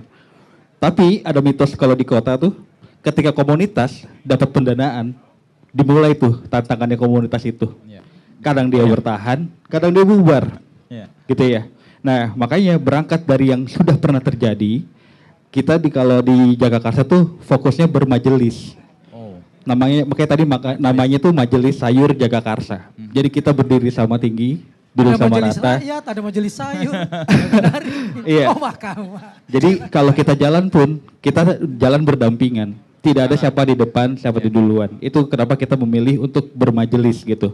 Karena kita punya satu rasa percaya bahwa bicara tentang kebersamaan, dari yang perjalanan pernah dilakukan sama engkong-engkong di Jagakarsa, itu ngajarin bukan tentang kali-kalian, tapi bagi-bagian gitu. Iya, jadi kalau melihat dari lagu, beda itu. Betul. Ada juga di buku Jakarta Tempo dulu pun itu dituliskan tuh bahwa semua kelompok tani yang ada di Jagakarsa sampai Pasar Minggu itu berbondong-bondong membawa hasil panennya, menggendong hasil panennya bersama-sama untuk dijual bersama-sama gitu. Dan kadang kalau kita ini merinding juga nih Bang, kayak yang namanya petani itu selalu menjual yang kualitasnya pasti lebih baik tuh. Jadi yang jelek tuh yang dimakan sendiri tuh. Karena tadi prinsipnya bukan untung hasil gitu. Bukan kali-kalian, tapi ya bagi-bagian tadi sih. Itu mungkin sedikit dari saya, teman-teman. Terima kasih. Dan tokoh itu sebenarnya ada di dekat kita kalau tadi di Pangeran Jagakarsa. Betul. Jadi kenapa kita harus menghabiskan waktu, tenaga, pikiran kita untuk mencari tahu tokoh siapa yang akan kita lihat. Kalau kita bisa menjadi tokoh itu juga gitu. Itu keren. Sih. Terima kasih. Mas Inu, saya itu masih langganan Kompas cetak loh. Yang saya buka tuh halaman terakhir. Sosok. Dan nobody tapi ternyata somebody kan. Dan ini teman-teman ini kan. Betul. Kapan ya Kompas taruh itu di halaman 1 ya? Supaya kita menemukan tokoh-tokoh yang nyata. Bukan tokoh yang berulang-ulang. Tapi cara membaca Kompas memang harus dari belakang. Oh gitu ya? Itu cara strategis untuk membaca Kompas. Karena di depan biasanya cuma mukanya aja. Tapi yang dibunyikan atau pesan yang kuat dia bisa dari belakang. Bisa bertahan puluhan tahun. Dirimu bisa bertahan puluhan tahun di Kompas dengan cara berpikir seperti itu ya? Oke, keren. Kalau baca berita nasional, baca berita internasional. Itu opposite-nya juga. Nah itu yang keren. Saya itu rindu betul itu loh. Tokoh-tokoh ini di halaman 1. Bukan di halaman belakang ya. Dari tadi kan dikasih lihat gak perlu tokoh yang ternyata menyebalkan. Tapi tokoh yang seperti inilah yang harus muncul. Sekolah Rimba 25 tahun bisa bertahan. Menjawab yang di sana tuh, yang dari tadi. Aku sebenarnya agak bingung pertanyaannya, ke aku kayaknya nggak cocok ya atau apa? Mungkin, tapi bagaimana 25 tahun. Anda tidak pernah membayar media kan untuk tampil? Tapi orang tetap memberitakan tentang sekolah rimba. Kompas kalau dulu di sekolah rimba itu ya Mbak. Iya. Nah, itu kan yang luar biasa gitu. Betul. Mbak Yaya. Iya. Iya, betul. Kenapa bisa bertahan? Iya. Oh, kenapa ya?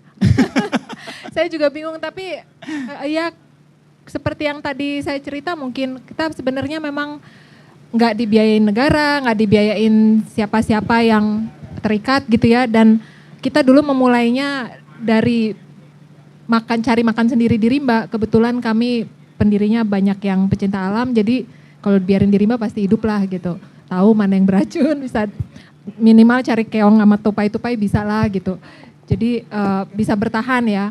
Dan awal-awalnya kayak di Aceh juga kita bikin sekolah, kita ikut ngantri sama pengungsi, ikut buat dapat makanan. Jadi kita nggak tergantung dana gitu. Terus memang program utamanya kayak tadi dibilang Mas ini memang soal akar. Jadi kita memang punya prinsip memilih komunitas yang punya akar yang kuat, tetapi ingin ibaratnya ada pohon yang kuat, ingin digusur sama logging gitu.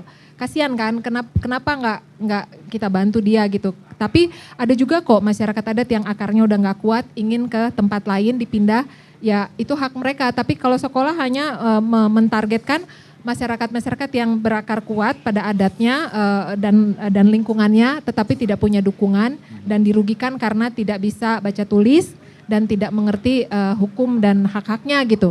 Jadi kita ngebantunya di situ, dan memang prinsipnya kita belajar dulu sebelum mengajar. Jadi bukan soal datang-datang mengajar gitu, tapi belajar dulu gitu. Okay. Baru kemudian dari ketidaktahuan kita sama kebodohan-kebodohan kita, kan banyak tuh biasanya kita datang melanggar banyak banget karena nggak tahu ya. Motret ini ternyata nggak boleh, mandi ke sungai ini ternyata nggak boleh.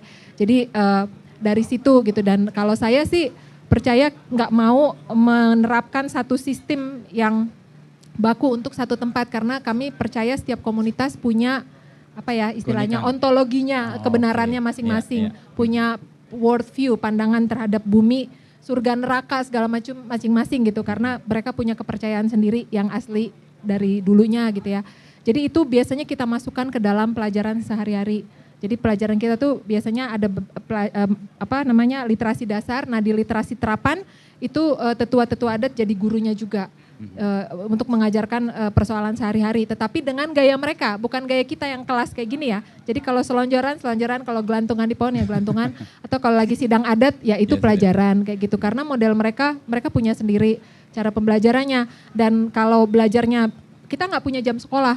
Karena menurut kami ya kan asal kata sekolah kan waktu luang tuh. Jadi harus di waktu-waktu luang mereka.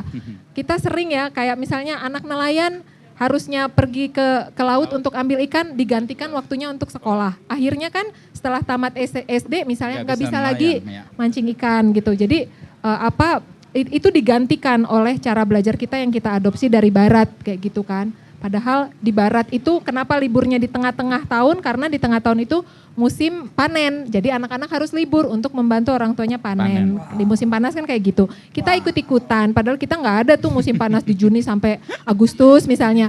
Terus belajar harus jam 7 sampai jam 3 misalnya.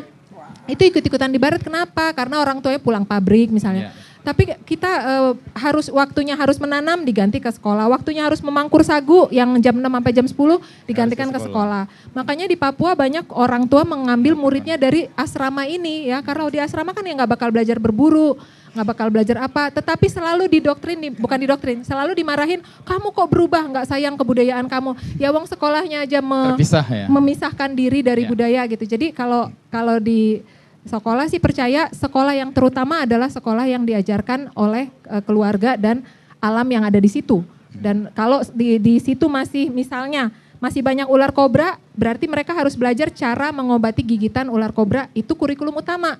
Kalau di nelayan, memancing ikan adalah kurikulum utama, bukan belajar bangsa-bangsa di dunia ada berapa, benderanya apa gitu misalnya. Jadi harus kenal Pak RT kita dulu, baru nama-nama menteri. swear aku dulu pertama datang yang aku bilang hero itu, aku datang bawa gambar-gambar menteri. Orang Rimba bingung, ini siapa?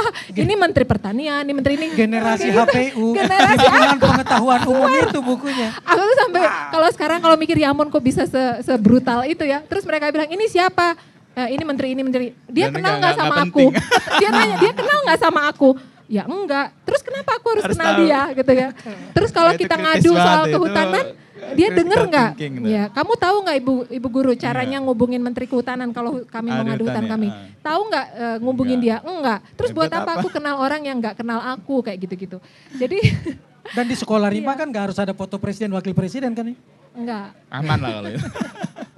Kedepannya bisa begitu maksudnya. Iya paling kayak gitu sih Kang maksudnya ya. Ini keren nih, tentang menarik. Keseharian. Tapi poin bahwa tidak tergantung sama pemerintah bisa mandiri itu kayaknya malah justru yang membuat ini sustain ya. Karena secara alami kan menemukan kekuatannya kayak sendiri kan. Itu yang tadi bilang kalau udah. Yang bikin saya percaya teman-teman saya di pojok dari Alinea itu, komunitas penulis Alinea itu bisa tetap bertahan bukan karena logistik tapi karena logika. Keren ya. Ini hampir penutup nih kata-kata utama udah keluar nih. Karena kalau logistik itu urusan politisi aja lah. Kita bicara logika. Betul. Jangan nambahin kecerdasan yang ada di Indonesia jangan terlalu ngikutin barat-barat lah kayak gitu. Ada kecerdasan kinetetis, kecerdasan apa kan macam-macam ya. Di Rimba ada kecerdasan magis gitu misalnya kalau bisa menjampi kalajengking supaya nggak gigit atau apa itu kan juga kecerdasan ya. Dan bisa dilakukan. Dan bisa gitu. Kalau dalam antropologi kan kita mengakui ada banyak kebenaran, ada banyak kecerdasan. Jadi tidak harus pakai pisa atau ukuran-ukuran yang dibentuk barat. Huruf-huruf aja 26 itu dari barat. Arab punya hurufnya sendiri, Batak punya hurufnya sendiri. Keren. Jadi kalau ada anak di Papua nggak bisa baca tulis karena huruf mereka kalau diserap ke dalam alfabet itu cuma 16. Jadi kalau baca CJ sama CS ketukar-tukar jangan disalahin, itu fonologinya mereka sendiri gitu.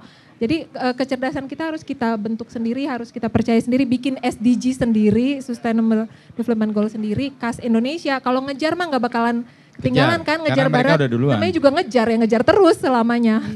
Ini keren nih. Bikin sendiri gitu. Kayak di Sulawesi Barat yang penghasil telur ikan termahal itu, telur ikan tuing-tuing, telur ikan terbang. Bagaimana caranya bisa mengumpulkan telur ikan begitu banyak? Mereka punya mantra-mantra untuk membuat ikan itu kasmaran dan bangkit nafsunya supaya ikan itu bertelur. Begitu bertelur dia datang tinggal mengumpulkan telur itu dan itu dipercaya sampai hari ini. Mantra-mantra itu. Mantra-mantra itu dan itu tidak dipelajari di sana di sekolahnya. Sama dengan tadi tentang magic dan lain sebagainya membuat kalajengking yang bintang saya itu bisa jadi tidak beracun itu kan luar biasa kan. Bisa tidak membunuh. Itu kecerdasan yang lain itu kan dan tidak terdefinisikan. Itu yang saya bilang tadi soal kearifan budaya setempat itu kenapa nggak muncul di kurikulum kita. Ke dirimu deh. Bisa membuat ITB mau berpikir tentang etnografi itu luar biasa buat saya. Silakan. Iya, tadi maksudnya nyambung respon. Ini mungkin saya ingin ada satu cerita, ada namanya Kang Yana ya. Kang Yana ini waktu itu saya berupaya ada satu sesi juga waktu itu saya ke daerah satu desa di Purwakarta. Itu ada satu kelompok sapu ijuk, pembuat sapu ijuk ya. Itu emang kita salah satu kegiatan buat mengarsipkan di Museum Benda.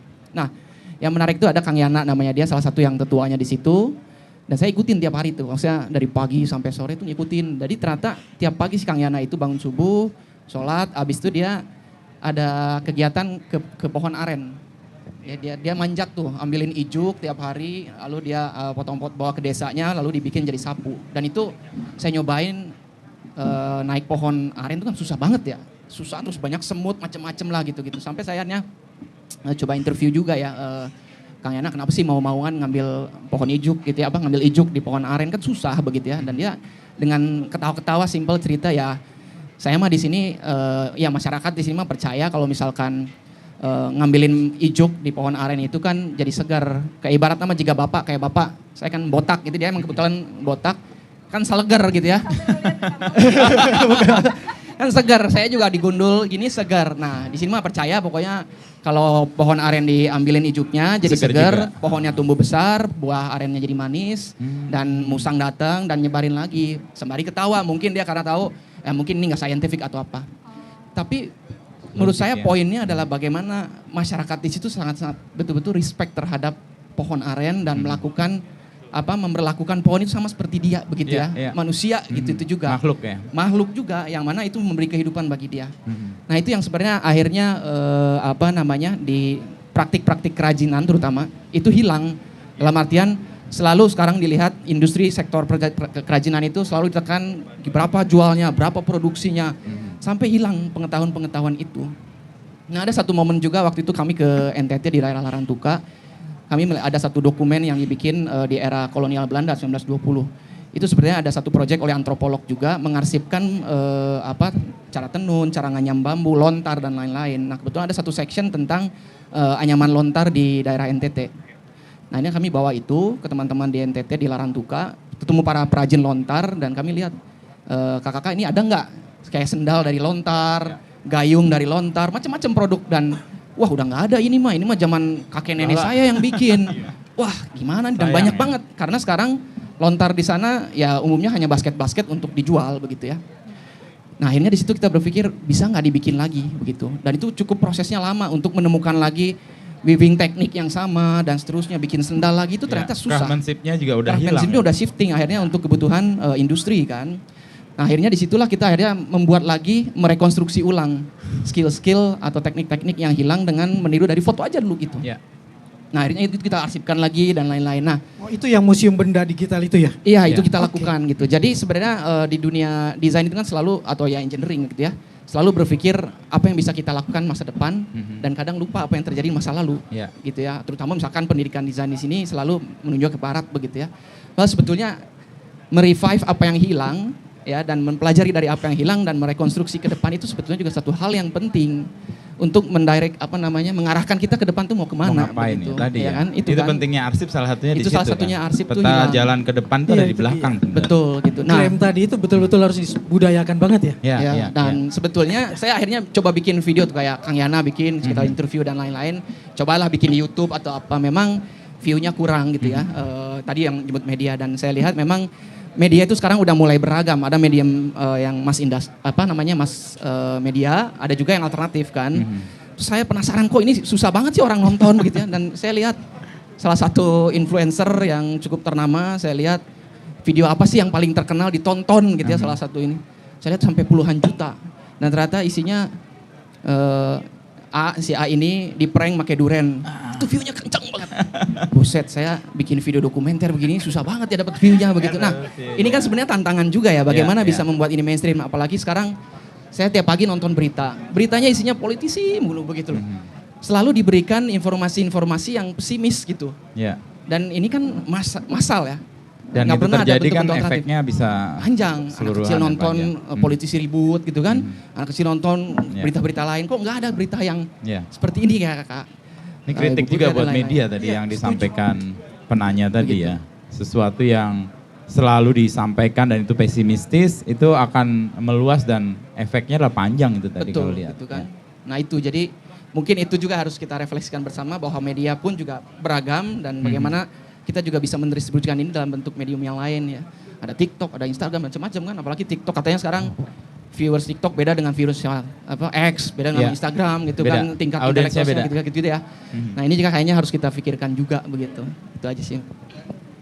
PR buat kompas.com. Ya ini saya menyerap tadi, saya belajar dari Butet, jadi kita tidak mau menyampaikan tapi kita mendengar ini ya. Apa yang sebenarnya sudah terjadi dan perlu kita pakai sebagai alat untuk menjawab persoalan-persoalan ke depan. Tapi tadi pertanyaan itu kritik juga buat media sebenarnya. Media memang sekarang dalam ekosistem yang nggak bisa berdiri sendiri dengan keinginannya untuk melakukan sesuatu yang ideal-ideal tadi. Karena kita ada dalam jeratan yang kita nggak bisa lepas. Tapi kita nggak bisa menyalahkan itu juga. Nah, akhirnya kita bisa setidaknya secara bisnis mandiri dulu, baru kemudian bisa melakukan hal yang ideal buat kita. Kalau nggak mandiri, repot juga. Mau tergantung terus atau menghamba terus pada kepentingan-kepentingan yang nggak bisa kita kendalikan. Nah, support kayak teman-teman gitu dan pemberitaan yang kita beritakan, itu membawa dampak dan dampaknya misalnya menjadi komplimen buat kami itu menguatkan sih. Setuju. Dan nggak mudah, tapi ya kita harus lakukan. Ya kita kasih terus itu untuk. Ini yang mengelola Palmerayu masih ada semua kan orangnya. Masih. Sekaligus mengingatkan bahwa tahun depan itu tahun kelima, mudah-mudahan jadi Palmerayu Writers Festival. Wah, bukan sehari tapi setiap seminggu. Ini udah tahun kelima tahun depan. Harusnya ada bukan tiap Jumat kan? Persis, kita harus akan kayak bikin festival. Ubud Writer Festival, Makassar Writer Festival, supaya pertemuan-pertemuan seperti ini semakin luar biasa gitu kan. Ya, dan dampaknya juga menjadi lebih luas dampaknya. Mas Juli, pertanyaannya selalu adalah mungkin gak dimonetisasi atau mungkin gak dengan gerakan itu masyarakat setempat tetap bisa berdaya. Berdaya bukan diperdayakan, tapi berdaya. Jadi kalau yang selama ini gue lakukan Bang, jadi kan selalu transaksi pengetahuannya tuh langsung ya. Kayak gue ketemu langsung sama orangnya gitu. Jadi malah kebanyakan dari mereka itu sudah bertubi-tubi itu punya trauma gitu. Terhadap siapa yang datang ke mereka. Jadi bukannya tentang dia ada atau tidak ada, dia kayak memang sengaja untuk berada di bawah tanah gitu. Karena trauma tadi. Betul, karena waktu awal-awal datang di Jagakarsa nih Bang, pertanyaan pertama mereka adalah, Mas Juli jawab jujur, dari partai mana? Wah, udah langsung kayak gitu tuh. Skeptikalnya sedalam itu udah ya, gitu trauma tuh. Ya. Jadi kayak ini bicara tentang building trust-nya ya. Makanya kalau dengan konteks saat ini ya gue lebih suka dengan, ya gue cuma pengen nongkrong aja. Ternyata mereka tuh hanya lebih pengen didengar aja sih. Mereka tuh butuh teman nongkrong, butuh pengen didengar gitu. Terus kalau ketika bicara tentang bagaimana kita memberdayanya gitu ya. Ya era terus berubah dan semakin modern gitu. Ketika kita lihat di sekarang tuh eranya tuh era podcast kan. Mereka juga tuh ada pertanyaan, wah kita kayaknya daripada berharap kapan diundang menjadi narsum untuk bikin podcast, kita bikin juga Bang. Kita punya podcast, teman-teman bisa cek di YouTube. Itu namanya Undang-Undang Petani Podcast. Undang-Undang Petani Podcast. Boleh. Jadi petani undang petani untuk podcast. Itu ada di YouTube. Namanya Undang-Undang Petani Podcast. Jadi daripada menunggu yang kadang tidak menghasilkan apa-apa, mending buat. Mending bikin aja. Persis. Itu kalau semangat. Jadi gitu. Jadi ya tadi kita ngangkatnya sama-sama gitu. Undang-Undang Petani Podcast. Undang-Undang Petani Podcast itu sih. Itu sih mungkin Bang. Terima kasih. Ya. Undang-undang Palmerah yuk. Tahun ini depan salah satu upaya kita mengundang sebenarnya. Iya. Untuk meluaskan kan mengundang ini. Setuju. Ya. Sensitivitas kayak gini itu mumpung ada Inggita Noto Susantos itu. Dia tahu betul bagaimana pemenang Saparina Sadli Award, Ibu Nursida Sam. Yang sampai sekarang berjuang untuk Lombok Utara. Dan sampai sekarang berjuang untuk memberikan air bersih pada lansia di sana. Persyaratannya cuma satu. Yang datang membantu bukan partai politik. Keren kan? Dia maunya rakyat yang berdaya. Supaya tidak dimainkan oleh politisi. Supaya tidak berdaya. Supaya tidak diperdayai, tapi dia yang berdaya gitu loh. Ini keren nih. Terakhir kayaknya nih, pertanyaan ketiga. Oke, Mbak. Ya. Iya, Mbak. Silakan. Pertanyaan saya gimana? Mbak dari mana namanya? Partai mana? Saya Wina. Cuma apa sih? Bypasser aja, lewat terus dengar tentang ini and penasaran, jadi pengen tahu ada apa sih gitu. Jadi pertanyaan saya adalah dalam konteks kenegaraan kan yang utama adalah masalah bangsa. Jadi saya pengen tahu sebenarnya leadership design yang bisa memperkuat national sovereignty kita, baik dari in term of value, kemudian cultural wisdom atau religious wisdom, kayak misalkan mungkin Mbak Inayah bisa kasih perspektif nanti gitu. Sebenarnya sehingga kita tuh sebagai small community bisa jadi bagian yang entah memulai ataupun jadi bagian yang merajut kecerdasan logika itu tadi Kang Maman gitu. Karena masyarakat kita somehow gitu saya ngerasa bahwa kita kayak dikasih sleeping pill to be like a kind of stupid maybe gitu, atau to be indifferent, ignorance gitu. Sehingga bukannya tidak ingin masyarakat kita secara umum being grateful and happy ya sebagai sebuah bangsa yang we are fine, doing fine, we enjoy our life gitu. Cuma kan sekarang we enjoy things and then kita juga berharap bahwa in the next generation they don't suffer like we do gitu. Atau itu cuman saya ngelihat bahwa dalam konteks bangsa kemudian community policy semuanya itu seperti mengkhianati itu semua. So what can we do gitu? Bukan untuk melawan arus, but ya balik ke sendiri-sendiri sih, perbaiki diri gitu. Yes gitu, tapi as a community kayak kita butuh connectivity and then what can we do for this? Itu aja sih pertanyaan saya gitu. Dan kebetulan ada yang di leadership design gitu, karena anak-anak kecil di daerah itu bisa dibilang mereka sudah mulai kehilangan, kalau misalkan sosok hero-nya mereka adalah Spider-Man, which is not really real gitu. Siapa gitu.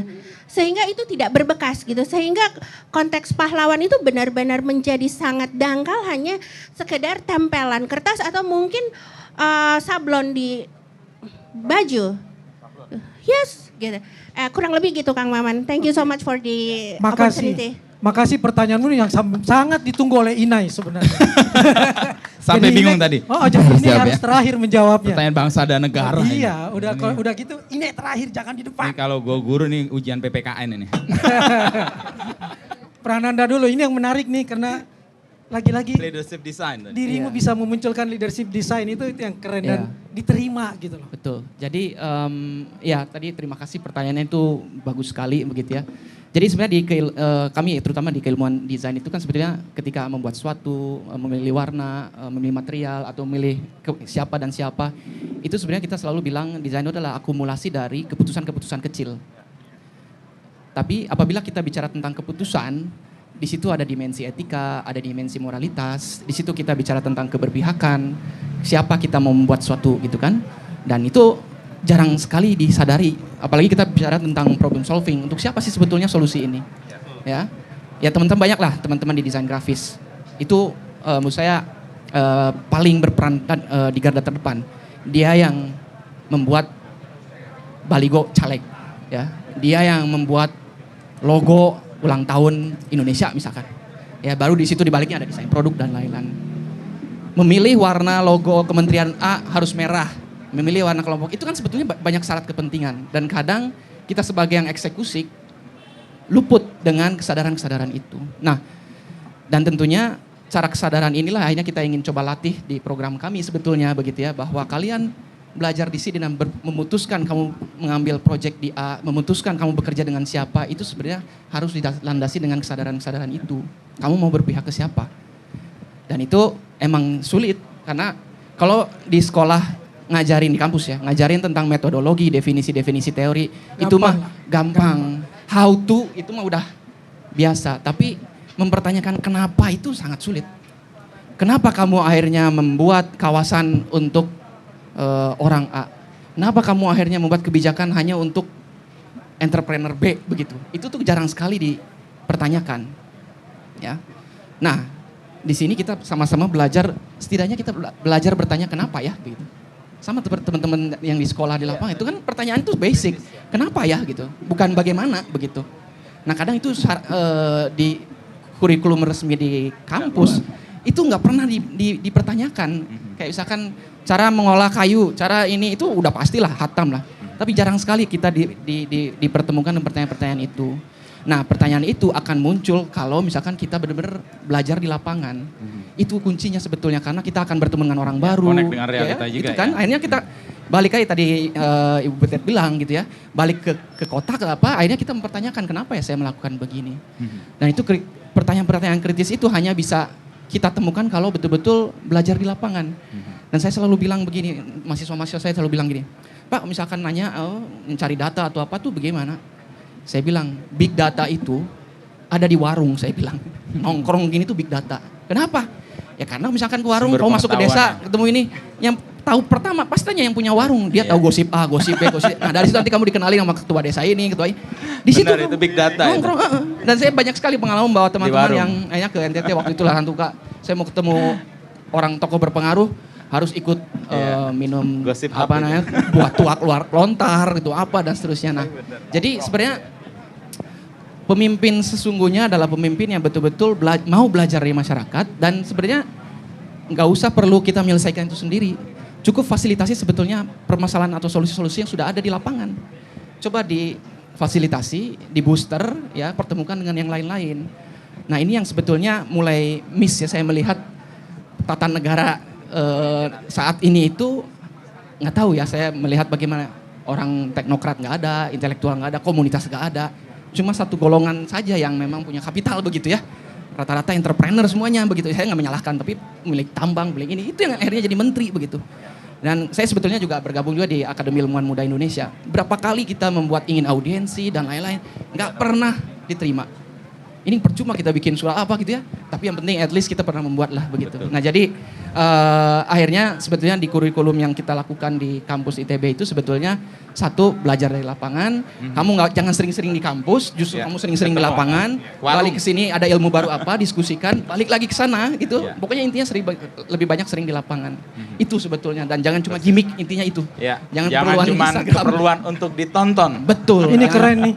Itu. Apapun nggak diterima pun ingat Inai bilang kan, mereka yang penting mereka tahu kita berpihak di mana. Betul.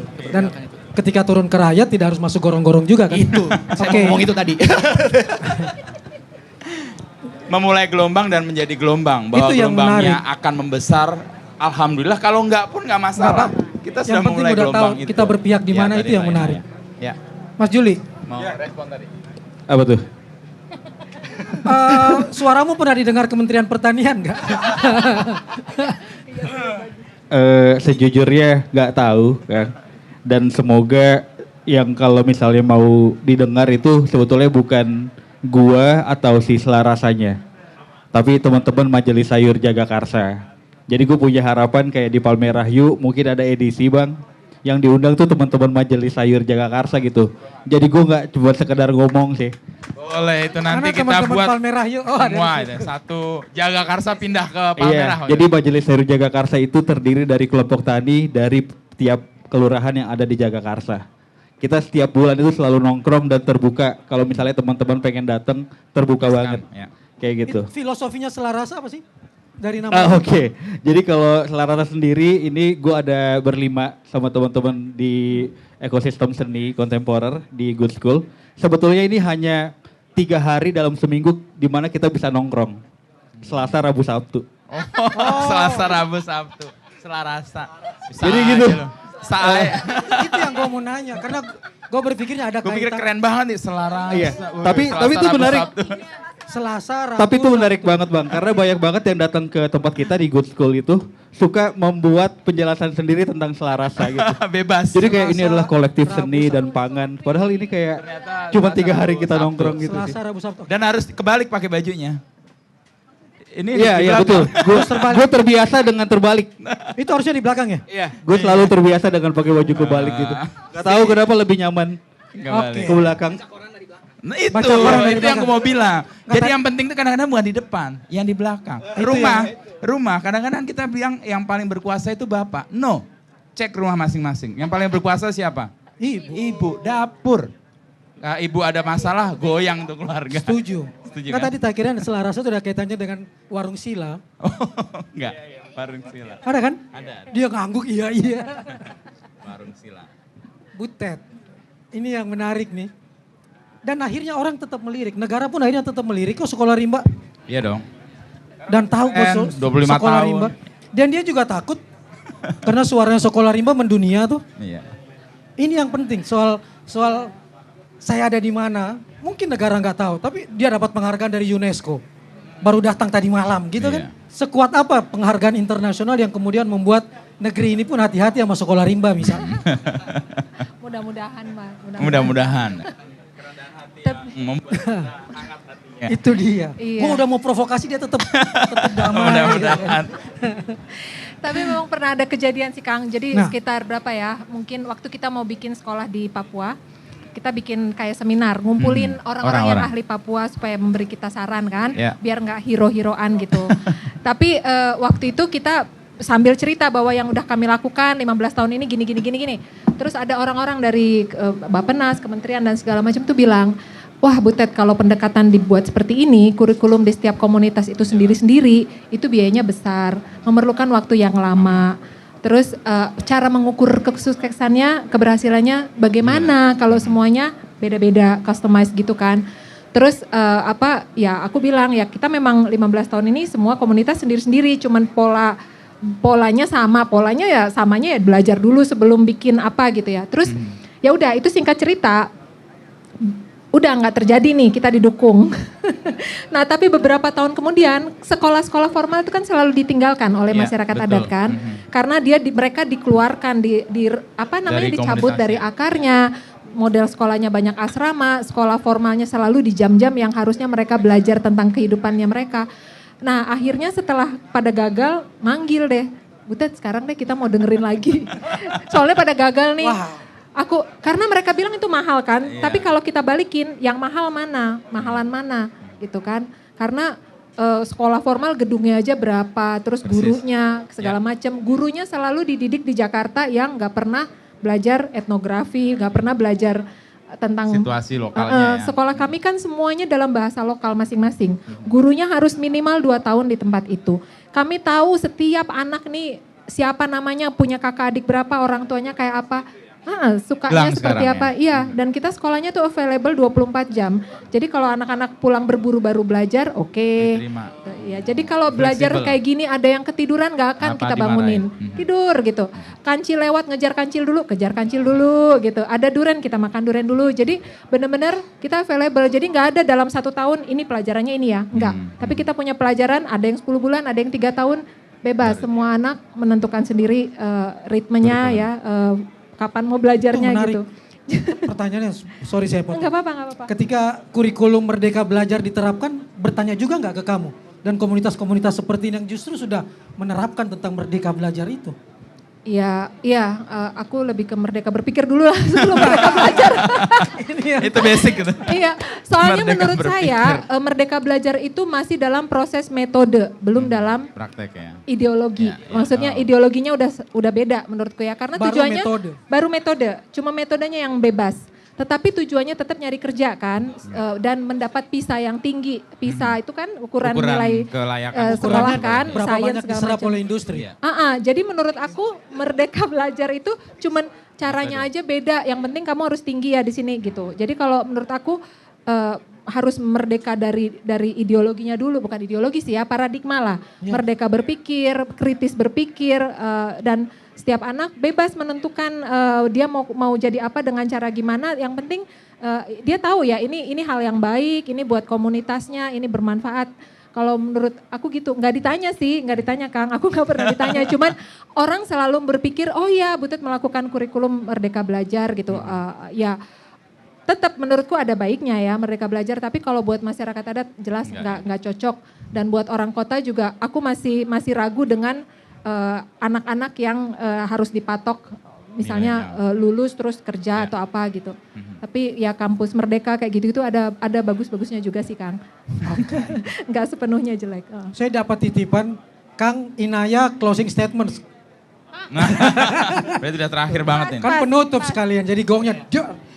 Kita nggak bicara Merdeka Belajar tapi Merdeka Berpikir, itu menarik banget kan? Iya betul. Mbak Wina, waduh Mbak Wina ini pertanyaannya benar-benar berat banget. Saya benar-benar berasa kayak lagi dites untuk jadi caleg. Mbak Wina lagi beli minum nih. Itu dia. Mbak Wina ini seharusnya pertanyaan yang harusnya diajukan pada saat debat capres-cawapres. Dan ini beneran, ini karena di situ kita bisa, karena ngomongin leadership kan ya gitu. Kalau ngomongin leadership, saya cuma bisa cerita dari seorang leader yang saya kenal ya, gitu. Meskipun sebenarnya nggak kenal deket banget ya, karena jarang ketemu juga. Namanya Abdurrahman Wahid. Saya jarang ketemu, mungkin orang lain lebih sering ketemu. Kang Maman mungkin lebih sering ketemu. Oh ya, ketemunya malah di Mekah 2 tahun. Kirain dimatiin. Maaf. Enggak. Biasanya kan kalau nggak berani kita, nggak berani. Suara perempuan suka dimatiin gitu ya. Politik bangsa. Enggak. Nah, jadi mungkin saya akan cerita itu aja kali ya. Yang saya tahu gitu ya. Tokoh.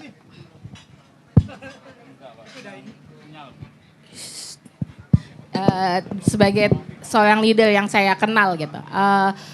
Saya sering kali kalau misalnya kami teman-teman Gus Durian lagi ketemu banyak orang gitu ya, saya selalu nanya, menurut kalian Abdurrahman Wahid itu siapa? Mereka selalu akan bilang dia adalah presiden gitu, keempat gitu. Padahal sebenarnya Gus Dur itu jadi presiden tuh benar-benar cuma bagian 1/1000 dari apa yang beliau lakukan. Yang beliau lakukan itu sebenarnya adalah buat kami penggerak sosial. Itu sebabnya kami memutuskan kenapa mendirikan jaringan Gus Durian. Karena sebenarnya mau mengembalikan itu. Bahwa the real leader itu adalah penggerak sosial. Bukan ketika misalnya dia jadi ketua partai atau dia kemudian punya jabatan-jabatan strategis di pemerintahan misalnya kayak gitu. Jadi benar-benar orang yang kemudian datang gitu. Apa sih bahasa saya nggak pengen bilang belusukan soalnya gitu. Tapi kemudian benar-benar bertemu dengan banyak orang gitu ya, bertemu dengan banyak komunitas, benar-benar mengenali mereka satu demi satu. Hari ini saya sangat senang karena ketika kita bicara soal leadership, kita tidak lagi bicara soal tokoh yang ada di posisi tertentu. Saya termasuk orang yang sangat percaya ketika kita bicara leadership, penting buat kita bicara untuk collective leadership. Kepemimpinan bersama-sama. Dan itu yang perlu kita bangun hari ini. Jadi membangun orang-orang atau tokoh-tokoh yang kemudian memang bergerak di lapangan dan kemudian terima kasih Mas Prananda udah memberikan kata kunci melakukan keberpihakan. Itu yang paling penting kalau menurut saya gitu. Dan kemudian tidak lagi leader itu sekarang benar-benar perlu dikembalikan, dia nggak selalu harus orang yang ada di depan nunjukin jalannya loh. Dia seringkali harus di belakang dan make sure bahwa timnya udah di depan. Itu juga penting. Atau bahkan yang lebih penting lagi adalah dia mau ada di bawah untuk jadi injekan supaya timnya bisa naik. Ini yang seringkali kita miss. Leader itu dia harus ada di atas, dia harus jadi sesuatu yang di atas terus. Yang di bawah servicing the leader. Nggak bisa begitu. Nah itu makanya penting untuk kemudian kita mengembalikan definisi-definisi tersebut menjadi leadership kolektif gitu. Jadi keputusan-keputusan dibuat benar-benar kolektif. Setiap orang menjadi punya bukan hanya kontribusi tapi kemudian juga berdaya untuk membuat keputusan, berhak untuk membuat keputusan. Itu yang paling penting sebenarnya hari ini yang kayaknya miss banget. Dan kalau kita tadi udah dengar ceritanya Kak Butet, Mas Juli, Kang Prananda gitu ya.